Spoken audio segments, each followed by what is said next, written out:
Carmilla by J. Sheridan Le Fanu. Read by Elizabeth Klett.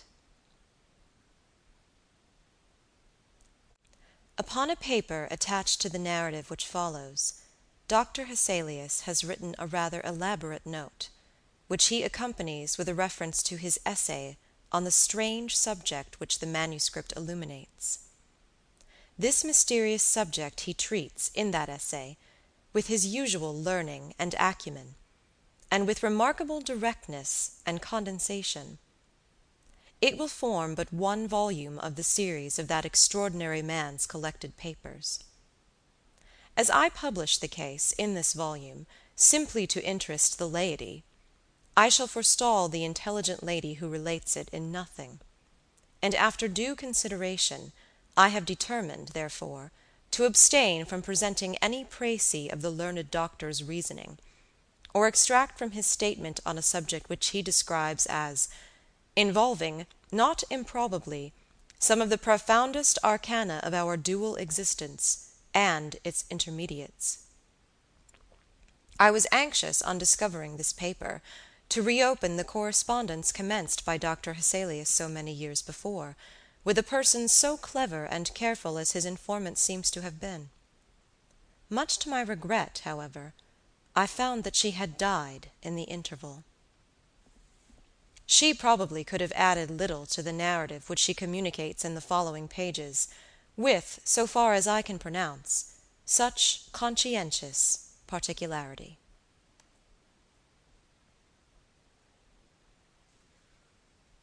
Chapter 1. An Early Fright. In Styria, we, though by no means magnificent people, inhabit a castle, or schloss. A small income in that part of the world goes a great way. 800 or 900 a year does wonders. Scantily enough ours would have answered among wealthy people at home. My father is English, and I bear an English name, although I never saw England.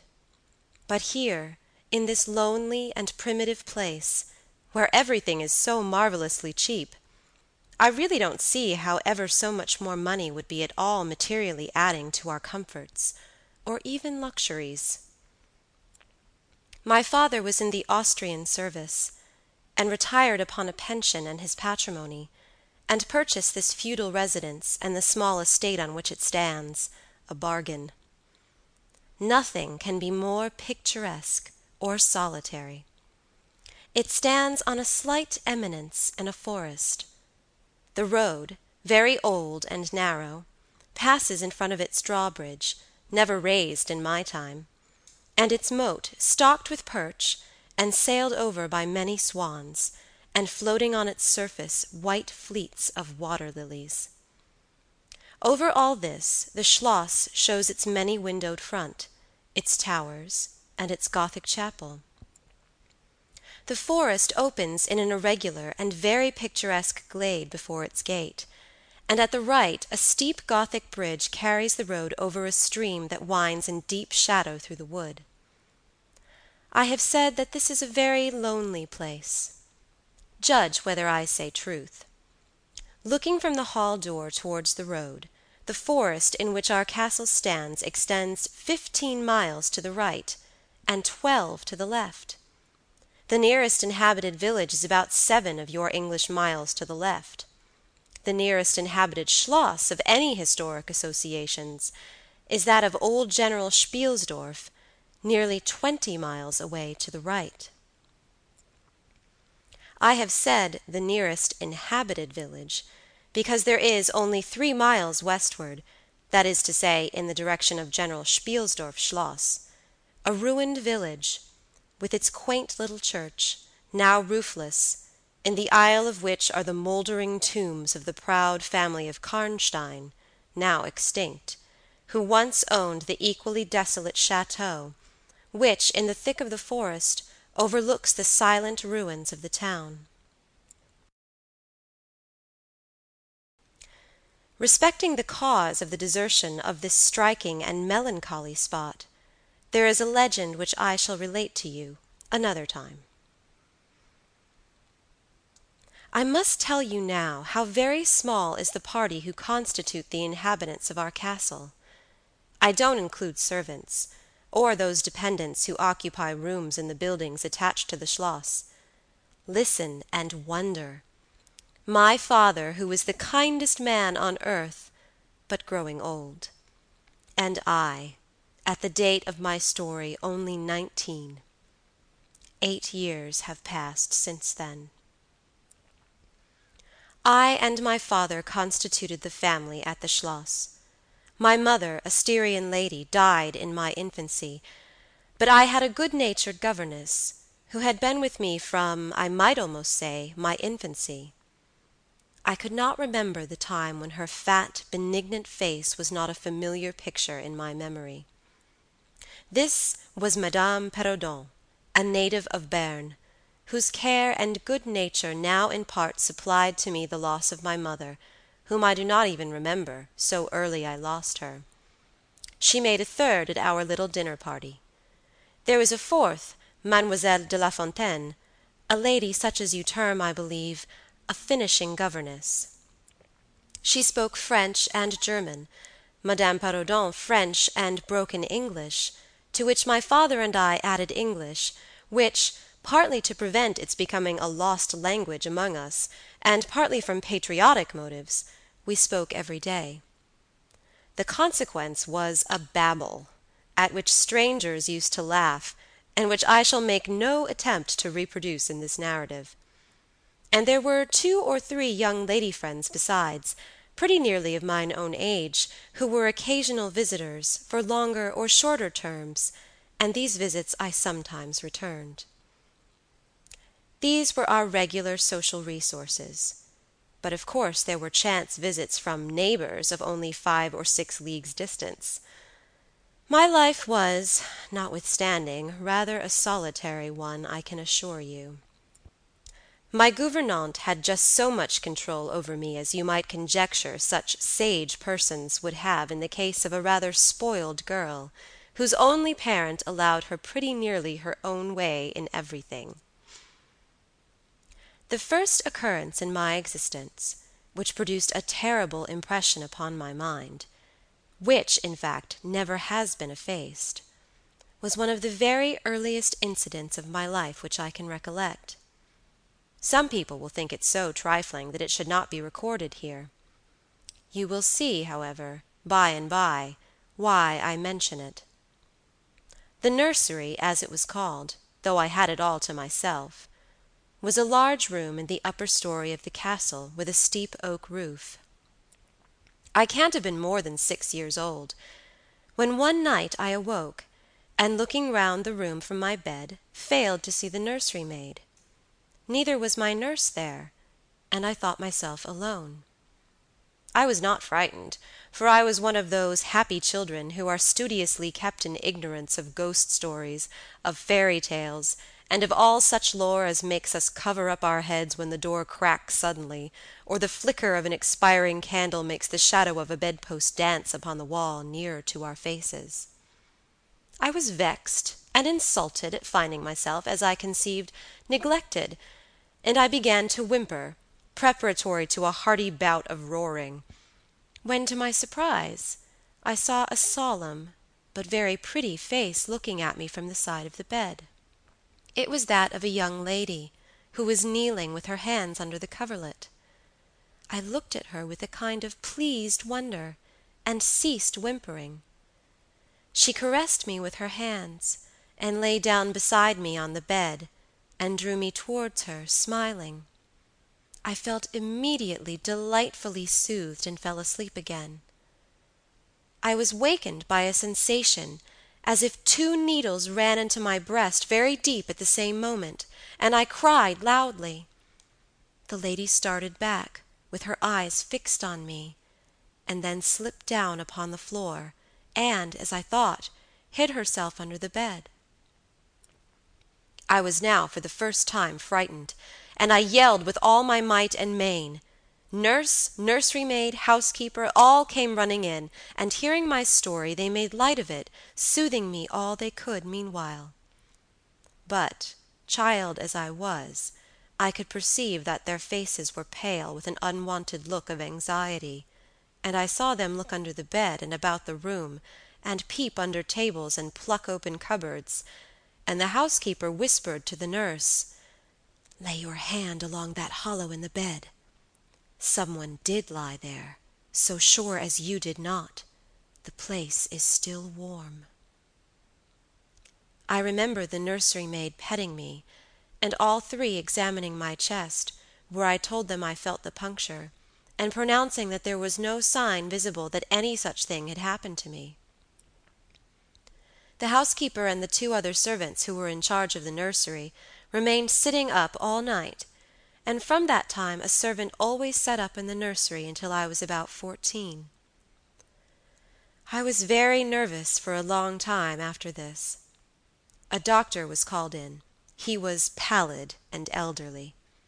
How well I remember his long, saturnine face, slightly pitted with smallpox, and his chestnut wig. For a good while, every second day, he came and gave me medicine, which of course I hated. The morning after I saw this apparition, I was in a state of terror, and could not bear to be left alone, daylight though it was, for a moment. I remember my father coming up and standing at the bedside, and talking cheerfully, and asking the nurse a number of questions, and laughing very heartily at one of the answers, and patting me on the shoulder and kissing me, and telling me not to be frightened, that it was nothing but a dream, and could not hurt me. But I was not comforted, for I knew the visit of the strange woman was not a dream, and I was awfully frightened. I was a little consoled by the nursery maid's assuring me that it was she who had come and looked at me, and lain down beside me in the bed, and that I must have been half dreaming not to have known her face. But this, though supported by the nurse, did not quite satisfy me.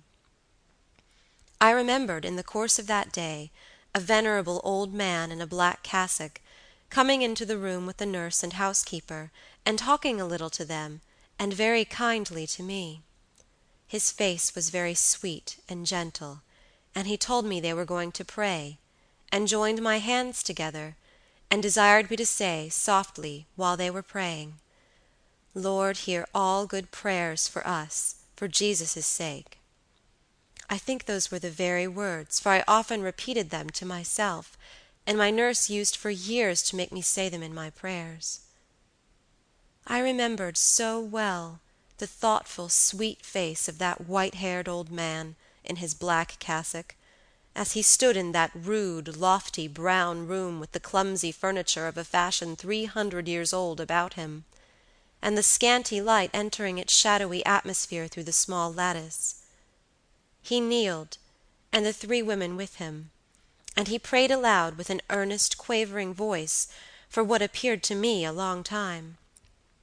I forget all my life preceding that event, and for some time after it is all obscure also, but the scenes I have just described stand out, vivid as the isolated pictures of the phantasmagoria surrounded by darkness. Carmilla by J. Sheridan Le Fanu. Read by Elizabeth Klett. Chapter 2. A Guest. I am now going to tell you something so strange that it will require all your faith in my veracity to believe my story. It is not only true, nevertheless, but truth of which I have been an eye-witness. It was a sweet summer evening, and my father asked me, as he sometimes did, to take a little ramble with him along that beautiful forest vista which I have mentioned as lying in front of the Schloss. "General Spielsdorf cannot come to us so soon as I had hoped," said my father, as we pursued our walk. He was to have paid us a visit of some weeks, and we had expected his arrival next day. He was to have brought with him a young lady, his niece and ward, Mademoiselle Rheinfeldt, whom I had never seen, but whom I had heard described as a very charming girl, and in whose society I had promised myself many happy days. I was more disappointed than a young lady living in a town or a bustling neighborhood can possibly imagine. This visit, and the new acquaintance it promised, had furnished my daydream for many weeks. "And how soon does he come?" I asked. "Not till autumn; not for 2 months, I dare say," he answered. "And I am very glad now, dear, that you never knew Mademoiselle Rheinfeldt." "And why?" I asked, both mortified and curious. "Because the poor young lady is dead," he replied. "I quite forgot I had not told you, but you were not in the room when I received the General's letter this evening." I was very much shocked.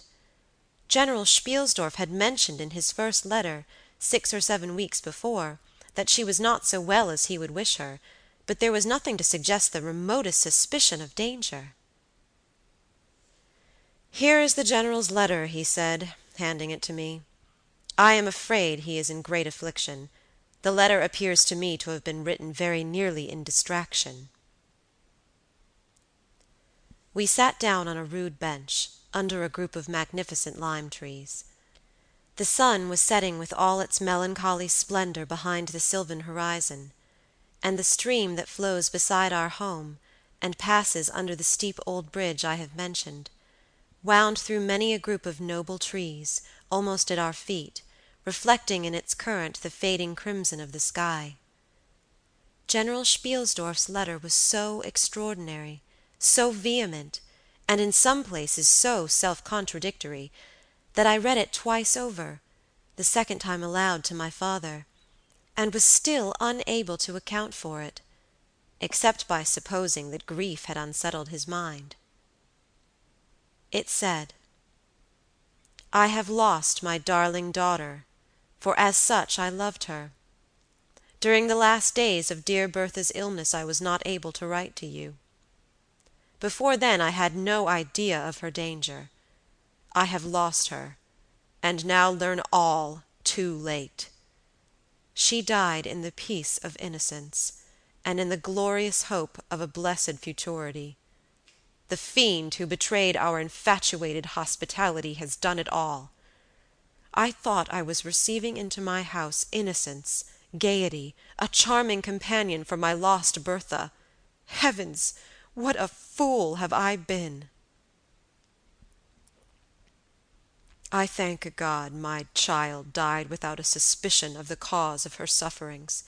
She is gone without so much as conjecturing the nature of her illness, and the accursed passion of the agent of all this misery. I devote my remaining days to tracking and extinguishing a monster. I am told I may hope to accomplish my righteous and merciful purpose. At present there is scarcely a gleam of light to guide me. I curse my conceited incredulity, my despicable affectation of superiority, my blindness, my obstinacy, all too late. I cannot write or talk collectedly now. I am distracted. So soon as I shall have a little recovered, I mean to devote myself for a time to enquiry, which may possibly lead me as far as Vienna. Some time in the autumn, 2 months hence, or earlier if I live, I will see you. That is, if you permit me. I will then tell you all that I scarce dare put upon paper now. Farewell. Pray for me, dear friend." In these terms ended this strange letter. Though I had never seen Bertha Rheinfeldt, my eyes filled with tears at the sudden intelligence. I was startled, as well as profoundly disappointed. The sun had now set, and it was twilight by the time I had returned the General's letter to my father. It was a soft, clear evening, and we loitered, speculating upon the possible meanings of the violent and incoherent sentences which I had just been reading. We had nearly a mile to walk before reaching the road that passes the Schloss in front, and by that time the moon was shining brilliantly. At the drawbridge we met Madame Perrodon and Mademoiselle de la Fontaine, who had come out without their bonnets to enjoy the exquisite moonlight. We heard their voices gabbling in animated dialogue as we approached. We joined them at the drawbridge, and turned about to admire with them the beautiful scene. The glade through which we had just walked lay before us. At our left, the narrow road wound away under clumps of lordly trees, and was lost to sight amid the thickening forest. At the right the same road crosses the steep and picturesque bridge, near which stands a ruined tower which once guarded that pass, and beyond the bridge an abrupt eminence rises, covered with trees, and showing in the shadows some grey ivy-clustered rocks. Over the sward and low grounds a thin film of mist was stealing like smoke, marking the distances with a transparent veil, and here and there we could see the river faintly flashing in the moonlight. No softer, sweeter scene could be imagined. The news I had just heard made it melancholy, but nothing could disturb its character of profound serenity and the enchanted glory and vagueness of the prospect. My father, who enjoyed the picturesque, and I stood looking in silence over the expanse beneath us. The two good governesses, standing a little way behind us, discoursed upon the scene, and were eloquent upon the moon. Madame Perrodon was fat, middle-aged, and romantic, and talked and sighed poetically. Mademoiselle de la Fontaine, in right of her father, who was a German, assumed to be psychological, metaphysical, and something of a mystic, now declared that when the moon shone with a light so intense it was well known that it indicated a special spiritual activity. The effect of the full moon in such a state of brilliancy was manifold. It acted on dreams, it acted on lunacy, it acted on nervous people, it had marvelous physical influences connected with life. Mademoiselle related that her cousin, who was mate of a merchant ship, having taken a nap on deck on such a night, lying on his back, with his face full in the light of the moon, had wakened, after a dream of an old woman clawing him by the cheek, with his features horribly drawn to one side, and his countenance had never quite recovered his equilibrium. "The moon this night," she said, "is full of idyllic and magnetic influence. And see, when you look behind you at the front of the Schloss, how all its windows flash and twinkle with that silvery splendor, as if unseen hands had lighted up the rooms to receive fairy guests." There are indolent styles of the spirits, in which, indisposed to talk ourselves, the talk of others is pleasant to our listless ears, and I gazed on, pleased with the tinkle of the ladies' conversation.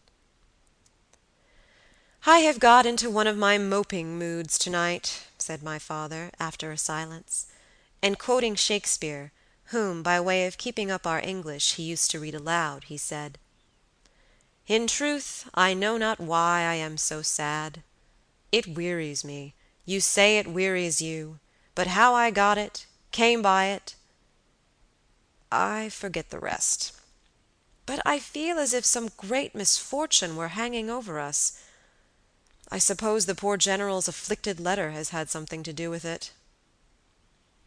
At this moment, the unwonted sound of carriage wheels and many hoofs upon the road arrested our attention.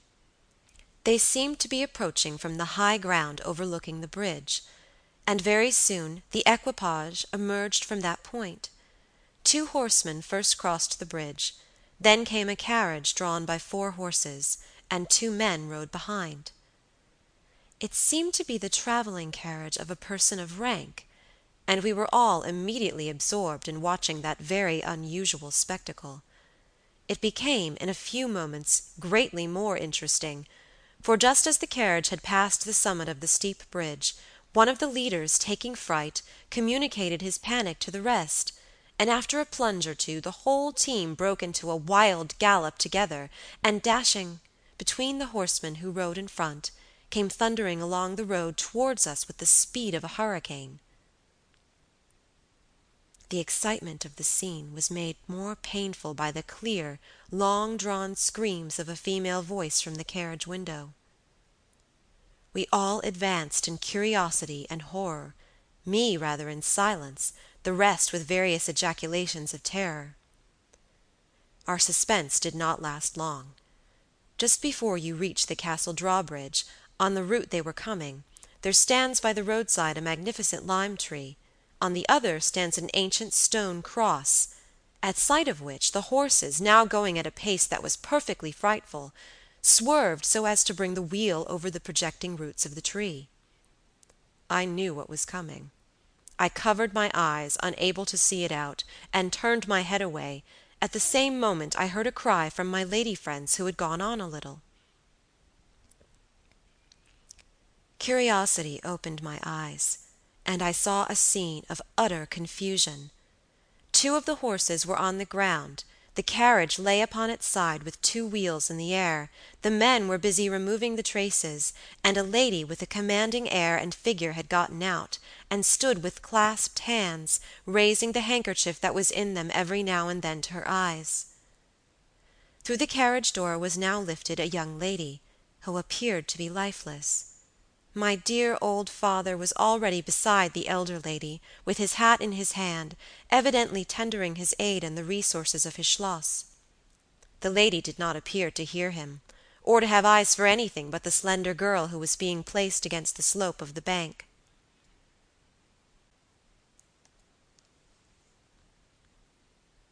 I approached. The young lady was apparently stunned, but she was certainly not dead. My father, who piqued himself on being something of a physician, had just had his fingers on her wrist, and assured the lady, who declared herself her mother, that her pulse, though faint and irregular, was undoubtedly still distinguishable. The lady clasped her hands and looked upward, as if in a momentary transport of gratitude, but immediately she broke out again in that theatrical way which is, I believe, natural to some people. She was what is called a fine-looking woman for her time of life, and must have been handsome. She was tall, but not thin, and dressed in black velvet, and looked rather pale, but with a proud and commanding countenance, though now agitated strangely. "Who was ever being so born to calamity?" I heard her say, with clasped hands, as I came up. "Here am I, on a journey of life and death, in prosecuting which to lose an hour is possibly to lose all. My child will not have recovered sufficiently to resume her route for who can say how long? I must leave her. I cannot, dare not delay. How far on, sir, can you tell is the nearest village? I must leave her there, and shall not see my darling, or even hear of her till my return 3 months hence." I plucked my father by the coat, and whispered earnestly in his ear, "Oh, papa, pray ask her to let her stay with us. It would be so delightful. Do, pray." "If madame will entrust her child to the care of my daughter, and of her good gouvernante, Madame Perrodon, and permit her to remain as our guest, under my charge, until her return, it will confer a distinction and an obligation upon us, and we shall treat her with all the care and devotion which so sacred a trust deserves." "I cannot do that, sir. It would be to task your kindness and chivalry too cruelly," said the lady, distractedly. "It would, on the contrary, be to confer on us a very great kindness at the moment when we most need it. My daughter has just been disappointed by a cruel misfortune, in a visit from which she had long anticipated a great deal of happiness. If you confide this young lady to our care, it will be her best consolation. The nearest village on your route is distant, and affords no such inn as you could think of placing your daughter at. You cannot allow her to continue her journey for any considerable distance without danger. If, as you say, you cannot suspend your journey, you must part with her tonight, and nowhere could you do so with more honest assurances of care and tenderness than here." There was something in this lady's air and appearance so distinguished, and even imposing, and in her manner so engaging, as to impress one, quite apart from the dignity of her equipage, with a conviction that she was a person of consequence. By this time the carriage was replaced in its upright position, and the horses, quite tractable, in the traces again. The lady threw on her daughter a glance which I fancied was not quite so affectionate as one might have anticipated from the beginning of the scene. And then she beckoned slightly to my father, and withdrew 2 or 3 steps with him out of hearing, and talked to him with a fixed and stern countenance, not at all like that with which she had hitherto spoken. I was filled with wonder that my father did not seem to perceive the change, and also unspeakably curious to learn what it could be that she was speaking almost in his ear with so much earnestness and rapidity. 2 or 3 minutes at most, I think, she remained thus employed. Then she turned, and a few steps brought her to where her daughter lay supported by Madame Perrodon. She kneeled beside her for a moment, and whispered, as Madame supposed, a little benediction in her ear.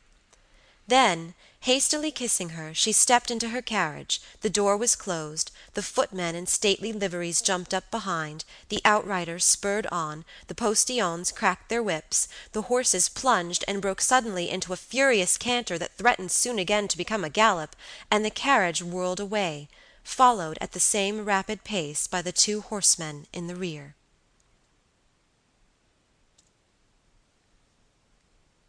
End of Chapter 2. Chapter 3.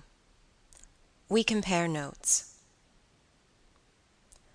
We followed the cortege with our eyes until it was swiftly lost to sight in the misty wood, and the very sound of the hoofs and the wheels died away in the silent night air.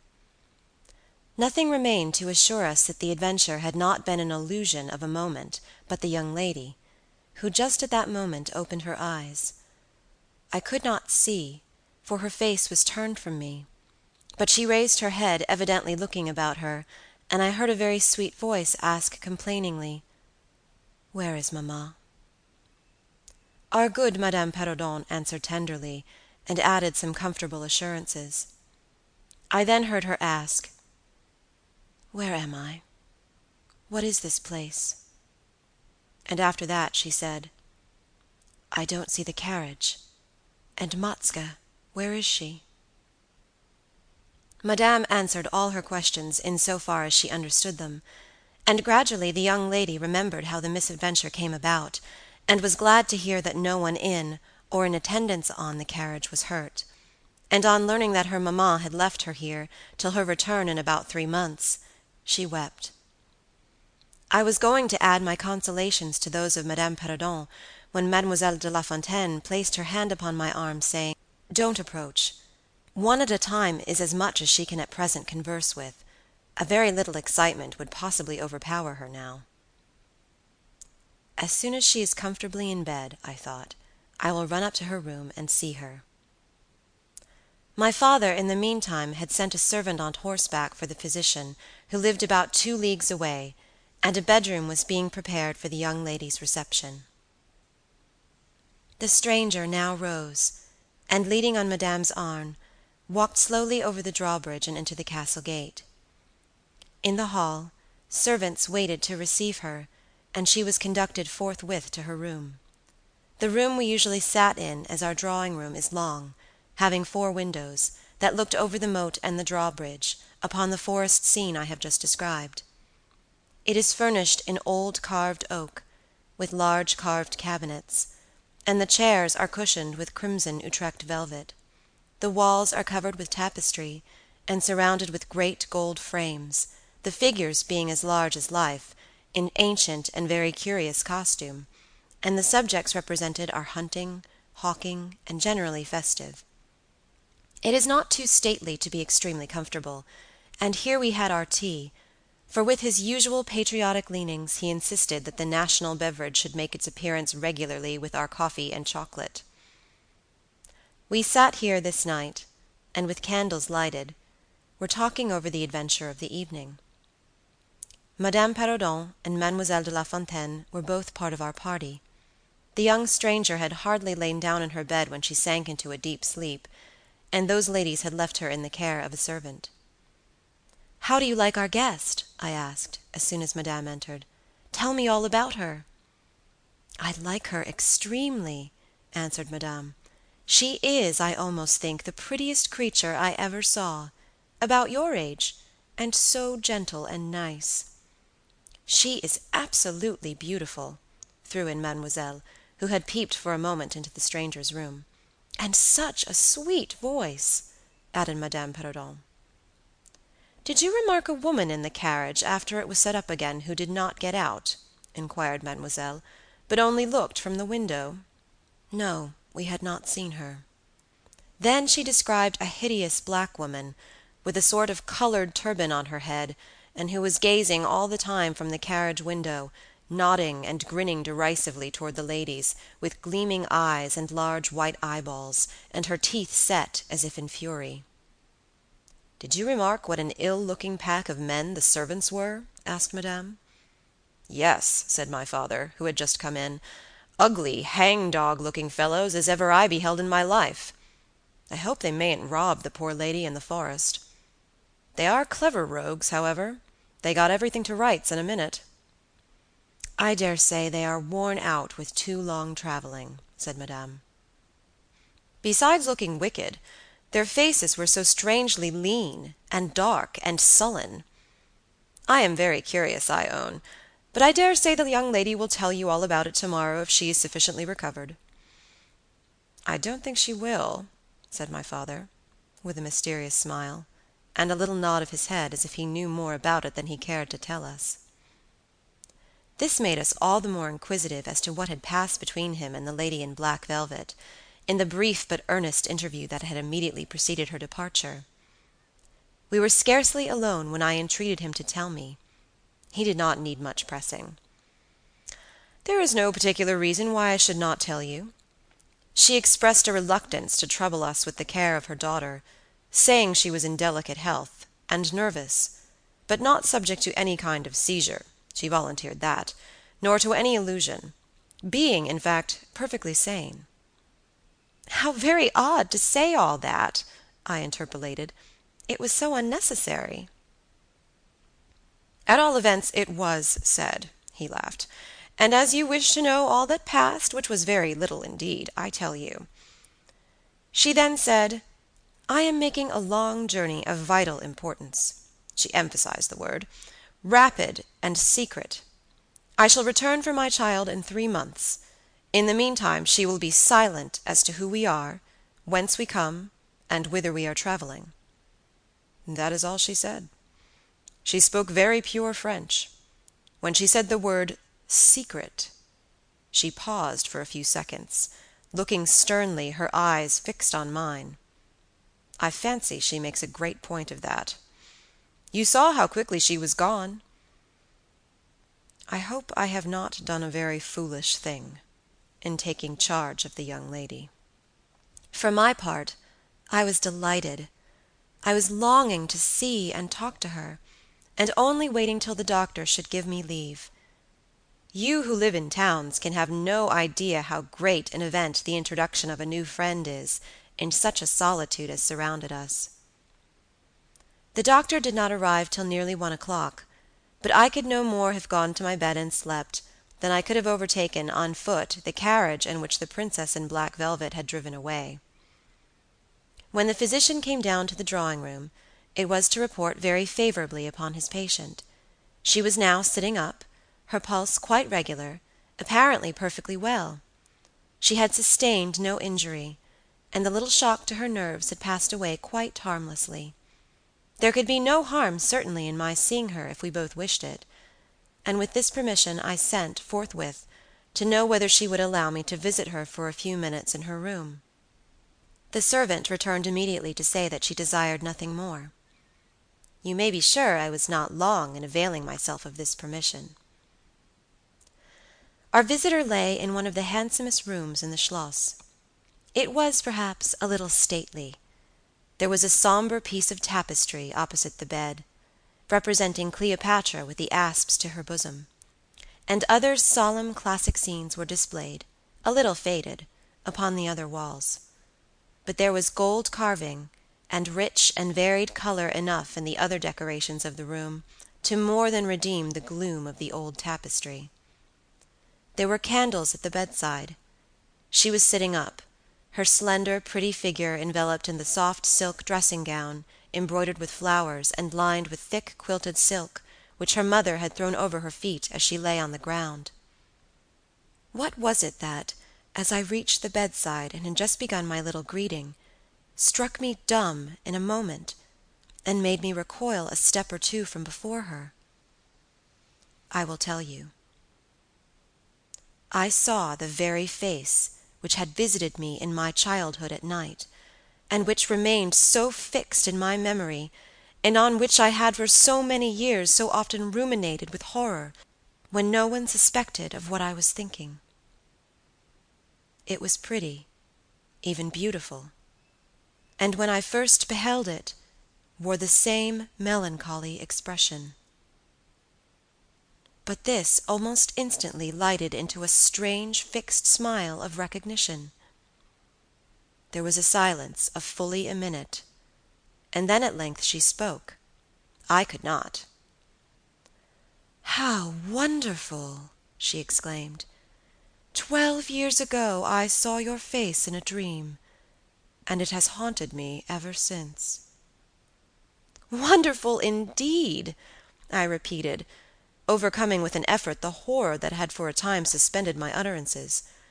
12 years ago, in vision or reality, I certainly saw you. I could not forget your face. It has remained before my eyes ever since." Her smile had softened. Whatever I had fancied strange in it was gone, and it and her dimpling cheeks were now delightfully pretty and intelligent. I felt reassured, and continued more in the vein which hospitality indicated, to bid her welcome, and to tell her how much pleasure her accidental arrival had given us all, and especially what a happiness it was to me. I took her hand as I spoke. I was a little shy, as lonely people are, but the situation made me eloquent and even bold. She pressed my hand, she laid hers upon it, and her eyes glowed, as looking hastily into mine she smiled again, and blushed. She answered my welcome very prettily. I sat down beside her, still wondering, and she said, "I must tell you my vision about you. It is so very strange that you and I should have had, each of the other, so vivid a dream, that each should have seen, I you, and you me, looking as we do now, when of course we were both mere children. I was a child, about 6 years old, and I awoke from a confused and troubled dream, and found myself in a room unlike my nursery, wainscoted clumsily in some dark wood, and with cupboards and bedsteads and chairs and benches placed about it. The beds were, I thought, all empty, and the room itself without anyone but myself in it, and I, after looking about me for some time, and admiring especially an iron candlestick with 2 branches, which I should certainly know again, crept under one of the beds to reach the window. But as I got from under the bed, I heard someone crying, and looking up, while I was still upon my knees, I saw you, most assuredly you, as I see you now, a beautiful young lady, with golden hair and large blue eyes, and lips, your lips, you as you are here. Your looks won me. I climbed on the bed and put my arms about you, and I think we both fell asleep. I was aroused by a scream. You were sitting up, screaming. I was frightened, and slipped down upon the ground, and it seemed to me lost consciousness for a moment, and when I came to myself I was again in my nursery at home. Your face I have never forgotten since. I could not be misled by the mere resemblance. You are the lady whom I saw then." It was now my turn to relate my corresponding vision, which I did to the undisguised wonder of my new acquaintance. "I don't know which should be most afraid of the other," she said again, smiling. "If you were less pretty, I think I should be very much afraid of you. But being as you are, and you and I both so young, I feel only that I have made your acquaintance 12 years ago, and have already a right to your intimacy. At all events, it does seem as if we were destined from our earliest childhood to be friends. I wonder whether you feel as strangely drawn towards me as I do to you. I have never had a friend. Shall I find one now?" She sighed, and her fine dark eyes gazed passionately on me. Now the truth is, I felt rather unaccountably towards the beautiful stranger. I did feel, as she said, drawn towards her, but there was also something of repulsion. In this ambiguous feeling, however, the sense of attraction immensely prevailed. She interested and won me. She was so beautiful, and so indescribably engaging. I perceived now something of languor and exhaustion stealing over her, and hastened to bid her good night. "The doctor thinks," I added, "that you ought to have a maid sit up with you tonight. One of ours is waiting, and you will find her a very useful and quiet creature." "How kind of you! But I could not sleep. I never could with an attendant in the room. I shan't require any assistance. And shall I confess my weakness? I am haunted with a terror of robbers. Our house was robbed once, and 2 servants murdered, so I always lock my door. It has become a habit. And you look so kind, I know you will forgive me. I see there is a key in the lock." She held me close in her pretty arms for a moment, and whispered in my ear, "Good night, darling. It is very hard to part with you, but good night. Tomorrow, but not early, I shall see you again." She sank back on the pillow with a sigh, and her fine eyes followed me with a fond and melancholy gaze, and she murmured again, "Good night, dear friend." Young people like, and even love, on impulse. I was flattered by the evident, though as yet undeserved, fondness she showed me. I liked the confidence with which she at once received me. She was determined that we should be very near friends. Next day came, and we met again. I was delighted with my companion, that is to say, in many respects. Her looks lost nothing in daylight. She was most certainly the most beautiful creature I had ever seen, and the unpleasant remembrance of the face presented in my early dream had lost the effect of the first unexpected recognition. She confessed that she had experienced a similar shock on seeing me, and precisely the same faint antipathy that had mingled with my admiration of her. We now laughed together over our momentary horrors. Chapter 4. Her habits. A saunter.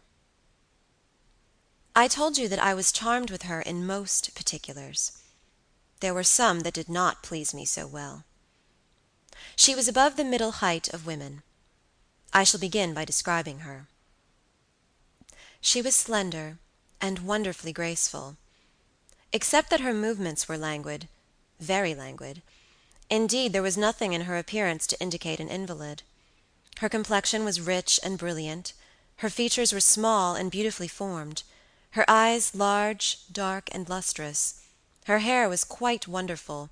I never saw hair so magnificently thick and long when it was down about her shoulders. I have often placed my hands under it and laughed with wonder at its weight. It was exquisitely fine and soft, and in color a rich, very dark brown, with something of gold. I loved to let it down, tumbling with its own weight, as in her room she lay back in her chair talking in her sweet low voice. I used to fold and braid it, and spread it out and play with it. Heavens! If I had but known all. I said there were particulars which did not please me. I have told you that her confidence won me the first night I saw her, but I found that she exercised with respect to herself, her mother, her history, everything, in fact, connected with her life, plans, and people, an ever wakeful reserve. I dare say I was unreasonable. Perhaps I was wrong. I dare say I ought to have respected the solemn injunction laid upon my father by the stately lady in black velvet. But curiosity is a restless and unscrupulous passion, and no one girl can endure with patience that hers should be baffled by another. What harm could it do anyone to tell me what I so ardently desired to know? Had she no trust in my good sense or honor? Why would she not believe me when I assured her so solemnly that I would not divulge one syllable of what she told me to any mortal breathing? There was a coldness, it seemed to me, beyond her years, in her smiling, melancholy, persistent refusal to afford me the least ray of light. I cannot say we quarreled upon this point, for she would not quarrel upon any. It was, of course, very unfair of me to press her, very ill-bred, but really I could not help it, and I might just as well have let it alone. What she did tell me amounted, in my unconscionable estimation, to nothing. It was all summed up in 3 very vague disclosures. First, her name was Carmilla. Second, her family was very ancient and noble. Third, her home lay in the direction of the west. She would not tell me the name of her family, nor their armorial bearings, nor the name of their estate, nor even that of the country they lived in. You are not to suppose that I worried her incessantly on these subjects. I watched opportunity, and rather insinuated than urged my inquiries. Once or twice, indeed, I did attack her more directly, but no matter what my tactics, utter failure was invariably the result. Reproaches and caresses were all lost upon her. But I must add this, that her evasion was conducted with so pretty a melancholy and deprecation, with so many and even passionate declarations of her liking for me, and trust in my honor, and with so many promises that I should at last know all, that I could not find it in my heart long to be offended with her. She used to place her pretty arms around my neck, draw me to her, and laying her cheek to mine, murmur with her lips near my ear, "Dearest, your little heart is wounded. Think me not cruel because I obey the irresistible law of my strength and weakness. If your dear heart is wounded, my wild heart bleeds with yours. In the rapture of my enormous humiliation, I live in your warm life, and you shall die, sweetly die into mine. I cannot help it.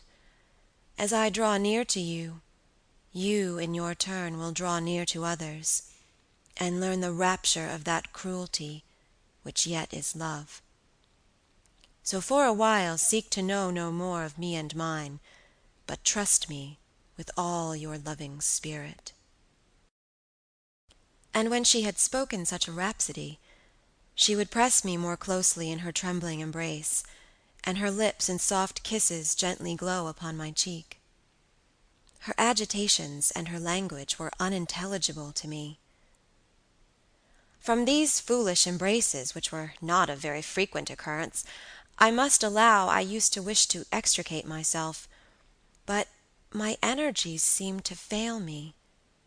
Her murmured words sounded like a lullaby in my ear, and soothed my resistance into a trance, from which I only seemed to recover myself when she withdrew her arms. In these mysterious moods I did not like her.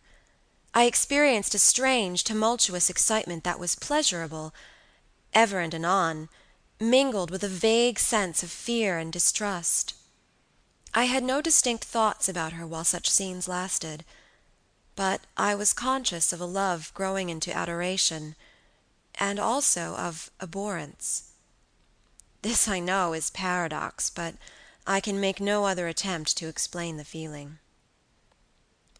I now write, after an interval of more than 10 years, with a trembling hand, with a confused and horrible recollection of certain occurrences and situations, in the ordeal through which I was unconsciously passing, though with a very vivid and sharp remembrance of the main current of my story. But, I suspect, in all lives there are certain emotional scenes, those in which our passions have been most wildly and terribly roused, that are of all others the most vaguely and dimly remembered. Sometimes, after an hour of apathy, my strange and beautiful companion would take my hand and hold it with a fond pressure, renewed again and again. Blushing softly, gazing in my face with languid and burning eyes, and breathing so fast that her dress rose and fell with the tumultuous respiration. It was like the ardor of a lover. It embarrassed me. It was hateful, and yet overpowering. And with gloating eyes she drew me to her, and her hot lips traveled along my cheek in kisses, and she would whisper, almost in sobs, "You are mine. You shall be mine. You and I are one forever." Then she had thrown herself back in her chair, with her small hands over her eyes, leaving me trembling. "Are we related?" I used to ask. "What can you mean by all this? I remind you perhaps of someone whom you love, but you must not. I hate it. I don't know you. I don't know myself when you look so and talk so." She used to sigh at my vehemence, then turn away and drop my hand. Respecting these very extraordinary manifestations, I strove in vain to form any satisfactory theory. I could not refer them to affectation or trick. It was unmistakably the momentary breaking out of suppressed instinct and emotion. Was she, notwithstanding her mother's volunteered denial, subject to brief visitations of insanity? Or was there here a disguise and a romance? I had read in old storybooks of such things. What if a boyish lover had found his way into the house, and sought to prosecute his suit in masquerade, with the assistance of a clever old adventuress? But there were many things against this hypothesis, highly interesting as it was to my vanity. I could boast of no little attentions, such as masculine gallantry delights to offer. Between these passionate moments there were long intervals of commonplace, of gaiety, of brooding melancholy, during which, except that I detected her eyes so full of melancholy fire, following me, at times I might have been as nothing to her. Except in these brief periods of mysterious excitement her ways were girlish, and there was always a languor about her, quite incompatible with the masculine system in a state of health. In some respects her habits were odd, perhaps not so singular in the opinion of a town lady like you, as they appeared to us rustic people. She used to come down very late, generally not till 1 o'clock. She would then take a cup of chocolate, but eat nothing. We then went out for a walk, which was a mere saunter, and she seemed almost immediately exhausted, and either returned to the schloss or sat on one of the benches that were placed here and there among the trees. This was a bodily languor in which her mind did not sympathize. She was always an animated talker, and very intelligent. She sometimes alluded for a moment to her own home, or mentioned an adventure or situation, or an early recollection which indicated a people of strange manners, and described customs of which we knew nothing. I gathered from these chance hints that her native country was much more remote than I had at first fancied. As we sat thus one afternoon under the trees, a funeral passed us by. It was that of a pretty young girl, whom I had often seen, the daughter of one of the rangers of the forest. The poor man was walking behind the coffin of his darling. She was his only child, and he looked quite heartbroken. Peasants walking two and two came behind. They were singing a funeral hymn. I rose to mark my respect as they passed, and joined in the hymn they were very sweetly singing. My companion shook me a little roughly, and I turned surprised. She said brusquely, "Don't you perceive how discordant that is?" "I think it very sweet, on the contrary," I answered, vexed at the interruption, and very uncomfortable lest the people who composed the little procession should observe and resent what was passing. I resumed, therefore, instantly, and was again interrupted. "You pierce my ears," said Carmilla, almost angrily, and stopping her ears with her tiny fingers. "Besides, how can you tell that your religion and mine are the same? Your forms wound me, and I hate funerals. What a fuss! Why, you must die, everyone must die, and all are happier when they do. Come home." My father has gone on with the clergyman to the churchyard. I thought you knew she was to be buried today." "She? I don't trouble my head about peasants. I don't know who she is," answered Carmilla, with a flash from her fine eyes. "She is the poor girl who fancied she saw a ghost a fortnight ago, and has been dying ever since, till yesterday, when she expired." "Tell me nothing about ghosts. I shan't sleep tonight if you do." "I hope there is no plague or fever coming. All this looks very like it," I continued. "The swineherd's young wife died only a week ago, and she thought something seized her by the throat as she lay in her bed, and nearly strangled her. Papa says some horrible fancies do accompany some forms of fever. She was quite well the day before. She sank afterwards, and died before a week." "Well, her funeral is over, I hope, and her hymn sung, and our ears shan't be tortured with that discord and jargon. It has made me nervous. Sit down here, beside me. Sit close. Hold my hand. Press it hard. Hard. Harder." We had moved a little back, and had come to another seat. She sat down. Her face underwent a change that alarmed and even terrified me for a moment. It darkened, and became horribly livid. Her teeth and hands were clenched, and she frowned and compressed her lips, while she stared down upon the ground at her feet, and trembled all over with a continued shudder as irrepressible as ague. All her energy seemed strained to suppress a fit, with which she was then breathlessly tugging. And at length a low, convulsive cry of suffering broke from her, and gradually the hysteria subsided. "There, that comes of strangling people with hymns," she said at last. Hold me still. It is passing away."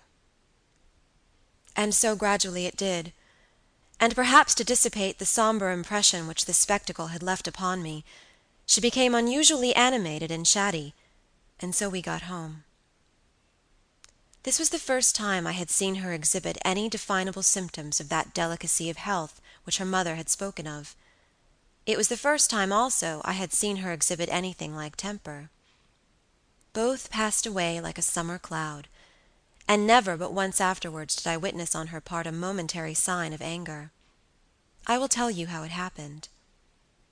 She and I were looking out of one of the long drawing-room windows, when there entered the courtyard over the drawbridge the figure of a wanderer whom I knew very well.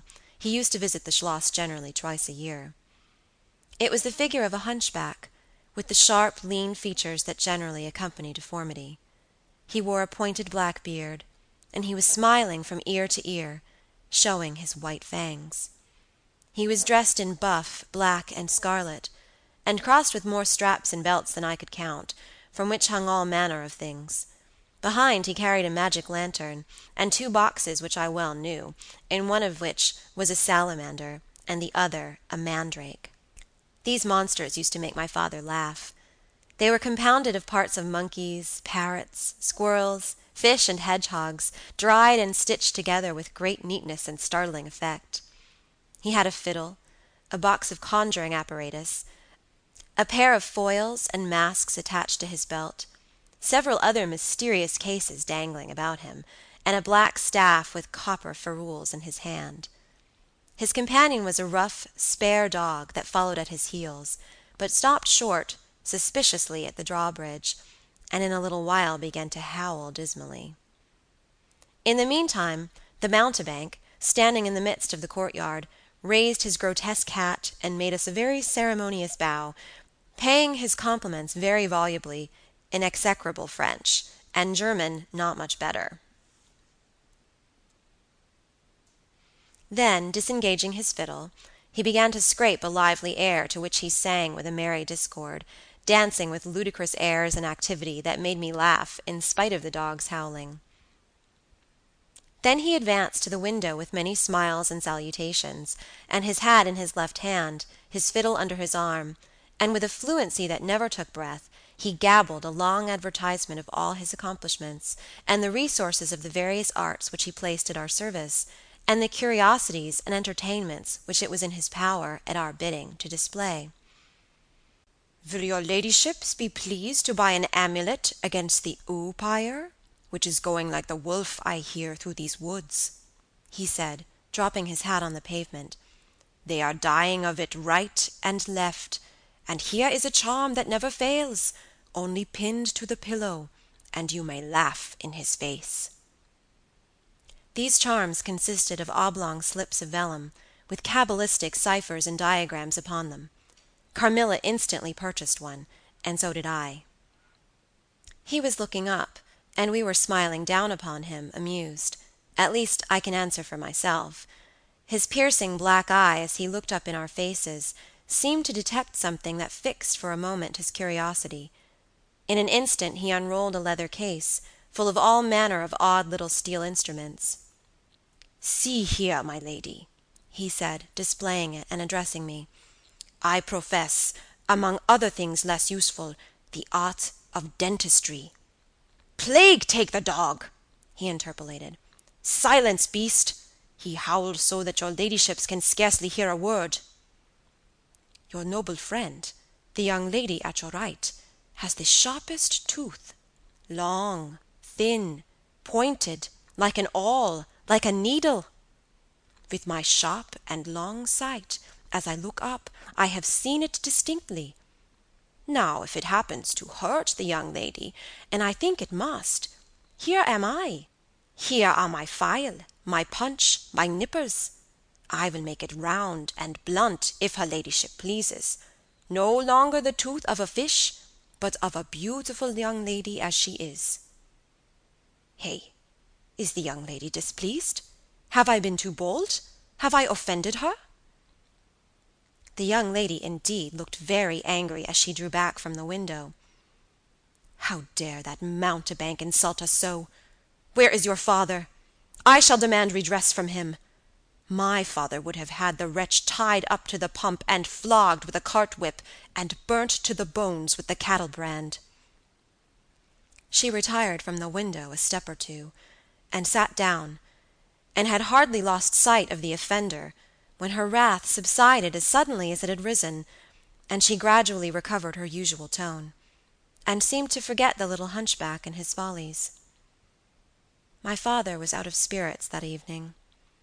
On coming in, he told us that there had been another case, very similar to the two fatal ones which had lately occurred. The sister of a young peasant on his estate, only a mile away, was very ill, had been, as she described it, attacked very nearly in the same way, and was now slowly but steadily sinking. "All this," said my father, "is strictly referable to natural causes. These poor people infect one another with their superstitions, and so repeat in imagination the images of terror that have infested their neighbors." "But that very circumstance frightens one horribly," said Carmilla. "How so?" inquired my father. "I am so afraid of fancying I see such things. I think it would be as bad as reality." "We are in God's hands. Nothing can happen without His permission, and all will end well for those who love Him. He is our faithful Creator. He has made us all, and will take care of us." "Creator? Nature?" said the young lady, in answer to my gentle father. "And this disease that invades the country is natural?" "Nature. All things proceed from nature, don't they? All things in the heaven, in the earth, and under the earth, act and live as nature ordains? I think so." "The doctor said he would come here today," said my father, after a silence. "I want to know what he thinks about it, and what he thinks we had better do." "Doctors never did me any good," said Carmilla. "Then you have been ill?" I asked. "More ill than ever you were," she answered. "Long ago?" "Yes, a long time.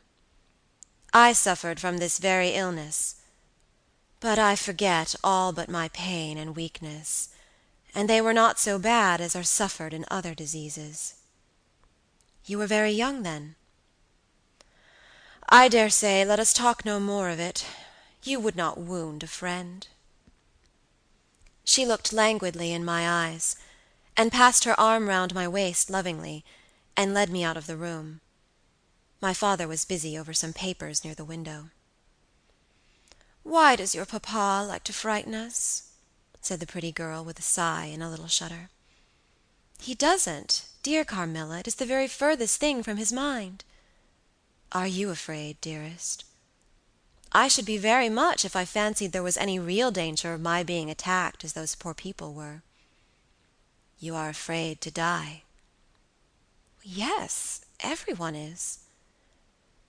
"But to die as lovers may, to die together, so that they may live together. Girls are caterpillars while they live in the world, to be finally butterflies when the summer comes. But in the meantime there are grubs and larvae. Don't you see, each with their peculiar propensities, necessities, and structure. So says Monsieur Buffon, in his big book, in the next room." Later in the day the doctor came, and was closeted with papa for some time. He was a skillful man, of 60 and upwards. He wore powder, and shaved his pale face as smooth as a pumpkin. He and papa emerged from the room together, and I heard papa laugh and say as they came out, "Well, I do wonder at a wise man like you. What do you say to hippogriffs and dragons?" The doctor was smiling, and made answer, shaking his head, "Nevertheless, life and death are mysterious states, and we know little of the resources of either." And they walked on, and I heard no more. I did not then know what the doctor had been broaching, but I think I guess it now. Chapter 5. A Wonderful Likeness. This evening there arrived from Gratz the grave, dark-faced son of the picture cleaner, with a horse and cart laden with 2 large packing cases, having many pictures in each. It was a journey of 10 leagues, and whenever a messenger arrived at the Schloss from our little capital of Gratz, we used to crowd about him in the hall to hear the news. This arrival created in our secluded quarters quite a sensation.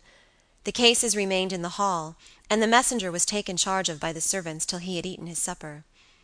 Then, with assistants, and armed with hammer, ripping chisel, and turnscrew, he met us in the hall, where we had assembled to witness the unpacking of the cases. Carmilla sat looking listlessly on, while one after the other the old pictures, nearly all portraits, which had undergone the process of renovation, were brought to light. My mother was of an old Hungarian family, and most of these pictures, which were about to be restored to their places, had come to us through her. My father had a list in his hand from which he read, as the artist rummaged out the corresponding numbers. I don't know that the pictures were very good, but they were undoubtedly very old, and some of them very curious also. They had for the most part the merit of being now seen by me, I may say, for the first time, for the smoke and dust of time had all but obliterated them. "There is a picture I have not yet seen," said my father. "In one corner at the top of it is the name, as well as I could read, Marcia Karnstein, and the date 1698, and I am curious to see how it has turned out." I remembered it. It was a small picture about 1.5 feet high, and nearly square, without a frame, but it was so blackened by age I could not make it out. The artist now produced it, with evident pride. It was quite beautiful. It was startling. It seemed to live. It was the effigy of Carmilla. "Carmilla, dear, here is an absolute miracle. Here you are, living, smiling, ready to speak in this picture. Isn't it beautiful, papa? And see, even the little mole on her throat." My father laughed and said, "Certainly it is a wonderful likeness." But he looked away, and to my surprise seemed but little struck by it, and went on talking to the picture cleaner, who was also something of an artist, and discoursed with intelligence about the portraits or other works, which his art had just brought into light and color, while I was more and more lost in wonder the more I looked at the picture. "Will you let me hang this picture in my room, Papa?" I asked. "Certainly, dear," he said, smiling. "I am very glad you think it so like. It must be prettier even than I thought, if it is." The young lady did not acknowledge this pretty speech, did not seem to hear it. She was leaning back in her seat, her fine eyes under their long lashes gazing on me in contemplation, and she smiled in a kind of rapture. "And now you can read quite plainly the name that is written in the corner. It is not Marcia. It looks as if it was done in gold. The name is Mircalla, Countess Karnstein, and this is a little coronet over and underneath A.D. 1698. I am descended from the Karnsteins. That is, Mamma was." "Ah," said the lady, languidly. "So am I think. A very long descent, very ancient. Are there any Karnsteins living now?" "None who bear the name, I believe. The family were ruined, I believe, in some civil wars long ago, but the ruins of the castle are only about 3 miles away." "How interesting," she said languidly. "But see, what beautiful moonlight." She glanced through the hall door, which stood a little open. "Suppose you take a little ramble around the court, and look down at the road and river." "It is so like the night you came to us," I said. She sighed, smiling. She rose, and with each her arm about the other's waist, we walked out upon the pavement. In silence, slowly we walked down to the drawbridge where the beautiful landscape opened before us. "And so you were thinking of the night I came here," she almost whispered. "Are you glad I came?" "Delighted, dear Carmilla," I answered. "And you asked for the picture you think like me to hang in your room," she murmured with a sigh, as she drew her arm closer about my waist, and let her pretty head sink upon my shoulder. "How romantic you are, Carmilla," I said. "Whenever you tell me your story, it will be made up chiefly of some one great romance." She kissed me silently. "I am sure, Carmilla, you have been in love, that there is at this moment an affair of the heart going on." "I have been in love with no one, and never shall," she whispered, "unless it should be with you." How beautiful she looked in the moonlight! Shy and strange was the look with which she quickly hid her face in my neck and hair, with tumultuous sighs that seemed almost to sob, and pressed in mine a hand that trembled. Her soft cheek was glowing against mine. "Darling, darling," she murmured, "I live in you, and you would die for me. I love you so." I started from her. She was gazing on me with eyes from which all fire, all meaning had flown, and a face colorless and apathetic. "Is there a chill in the air, dear?" she said drowsily. "I almost shiver. Have I been dreaming?" "Let us come in. Come in." "You look ill, Carmilla, a little faint. You certainly must take some wine," I said. "Yes, I will. I'm better now. I shall be quite well in a few minutes. Yes, do give me a little wine," answered Carmilla as we approached the door. "Let us look again for a moment. It is the last time, perhaps, I shall see the moonlight with you." "How do you feel now, dear Carmilla? Are you really better?" I asked. I was beginning to take alarm, lest she should have been stricken with the strange epidemic that they said had invaded the country about us.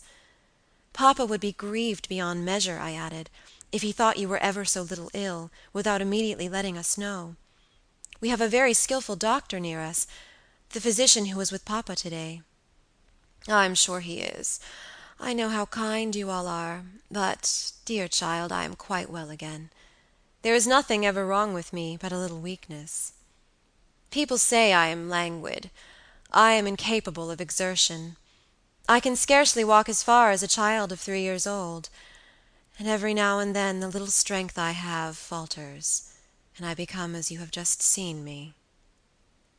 But after all I am very easily set up again. In a moment I am perfectly myself. See how I have recovered."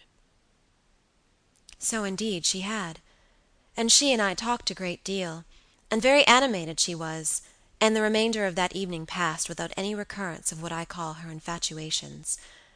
I mean her crazy talk and looks, which embarrassed and even frightened me. But there occurred that night an event which gave my thoughts quite a new turn, and seemed to startle even Carmilla's languid nature into momentary energy. Chapter 6. A very strange agony. When we got into the drawing-room, and had sat down to our coffee and chocolate, although Carmilla did not take any, she seemed quite herself again, and Madame and Mademoiselle de la Fontaine joined us, and made a little card party, in the course of which Papa came in for what he called his dish of tea. When the game was over he sat down beside Carmilla on the sofa, and asked her a little anxiously whether she had heard from her mother since her arrival. She answered no. He then asked whether she knew where a letter would reach her at present. "I cannot tell," she answered ambiguously, "but I have been thinking of leaving you. You have been already too hospitable and too kind to me. I have given you an infinity of trouble, and I should wish to take a carriage tomorrow and post in pursuit of her. I know where I shall ultimately find her, although I dare not yet tell you." "But you must not dream of any such thing," exclaimed my father, to my great relief. "We can't afford to lose you so, and I won't consent to your leaving us except under the care of your mother, who was so good as to consent to your remaining with us till she herself should return. I should be quite happy if I knew that you heard from her, but this evening the accounts of the progress of the mysterious disease that has invaded our neighborhood grow even more alarming.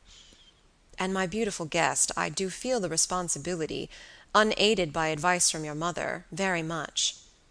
But I shall do my best, and one thing is certain, that you must not think of leaving us without her distinct direction to that effect. We should suffer too much in parting from you to consent to it easily." "Thank you, sir, 1,000 times for your hospitality," she answered, smiling bashfully. "You have all been too kind to me. I have seldom been so happy in all my life before, as in your beautiful chateau, under your care, and in the society of your dear daughter." So he gallantly, in his old-fashioned way, kissed her hand, smiling and pleased at her little speech. I accompanied Carmilla as usual to her room, and sat and chatted with her while she was preparing for bed. "Do you think," I said at length, "that you will ever confide fully in me?" She turned round smiling, but made no answer, only continued to smile on me. "You won't answer that?" I said. "You can't answer pleasantly. I ought not to have asked you." "You are quite right to ask me that, or anything. You do not know how dear you are to me, or you could not think any confidence too great to look for. But I am under vows, know none half so awfully, and I dare not tell my story yet, even to you. The time is very near when you shall know everything. You will think me cruel, very selfish, but love is always selfish. The more ardent, the more selfish. How jealous I am, you cannot know. You must come with me, loving me, to death, or else hate me, and still come with me, and hating me through death and after. There is no such word as indifference in my apathetic nature." "Now, Carmilla, you are going to talk your wild nonsense again," I said hastily. "Not I. Silly little fool as I am, and full of whims and fancies. For your sake I'll talk like a sage. Were you ever at a ball?" "No, how you do run on. What is it like? How charming it must be." "I almost forget it is years ago." I laughed. "You are not so old. Your first ball can hardly be forgotten yet." "I remember everything about it," with an effort. "I see it all, as divers see what is going on above them, through a medium, dense, rippling, but transparent. There occurred that night what has confused the picture and made its colors faint. I was all but assassinated in my bed, wounded here," she touched her breast, "and never was the same since." "Were you near dying?" "Yes, very. A cruel love, strange love that would have taken my life. Love will have its sacrifices. No sacrifice without blood. Let us go to sleep now. I feel so lazy. How can I get up just now and lock my door?" She was lying with her tiny hands buried in her rich wavy hair, under her cheek. Her little head upon the pillow, and her glittering eyes followed me whenever I moved, with a kind of shy smile that I could not decipher. I bid her good night, and crept from the room with an uncomfortable sensation. I often wondered whether our pretty guest ever said her prayers. I certainly had never seen her upon her knees. In the morning she never came down until long after our family prayers were over, and at night she never left the drawing-room to attend our brief evening prayers in the hall. If it had not been that it had casually come out in one of our careless talks that she had been baptized, I should have doubted her being a Christian. Religion was a subject on which I had never heard her speak a word. If I had known the world better, this particular neglect or antipathy would not have so much surprised me. The precautions of nervous people are infectious, and persons of a like temperament are pretty sure, after a time, to imitate them. I had adopted Carmilla's habit of locking her bedroom door, having taken into my head all her whimsical alarms about midnight invaders and prowling assassins. I had also adopted her precaution of making a brief search through her room, to satisfy herself that no lurking assassin or robber was ensconced. These wise measures taken, I got into my bed and fell asleep. A light was burning in my room. This was an old habit, of very early date, and which nothing could have tempted me to dispense with. Thus fortified, I might take my rest in peace. But dreams come through stone walls, light up dark rooms, or darken light ones, and their persons make their exits and their entrances as they please, and laugh at locksmiths. I had a dream that night that was the beginning of a very strange agony. I cannot call it a nightmare, for I was quite conscious of being asleep. But I was equally conscious of being in my room, and lying in bed precisely as I actually was. I saw, or fancied I saw, the room and its furniture just as I had seen it last, except that it was very dark, and I saw something moving round the foot of the bed, which at first I could not accurately distinguish. But I soon saw that it was a sooty black animal that resembled a monstrous cat.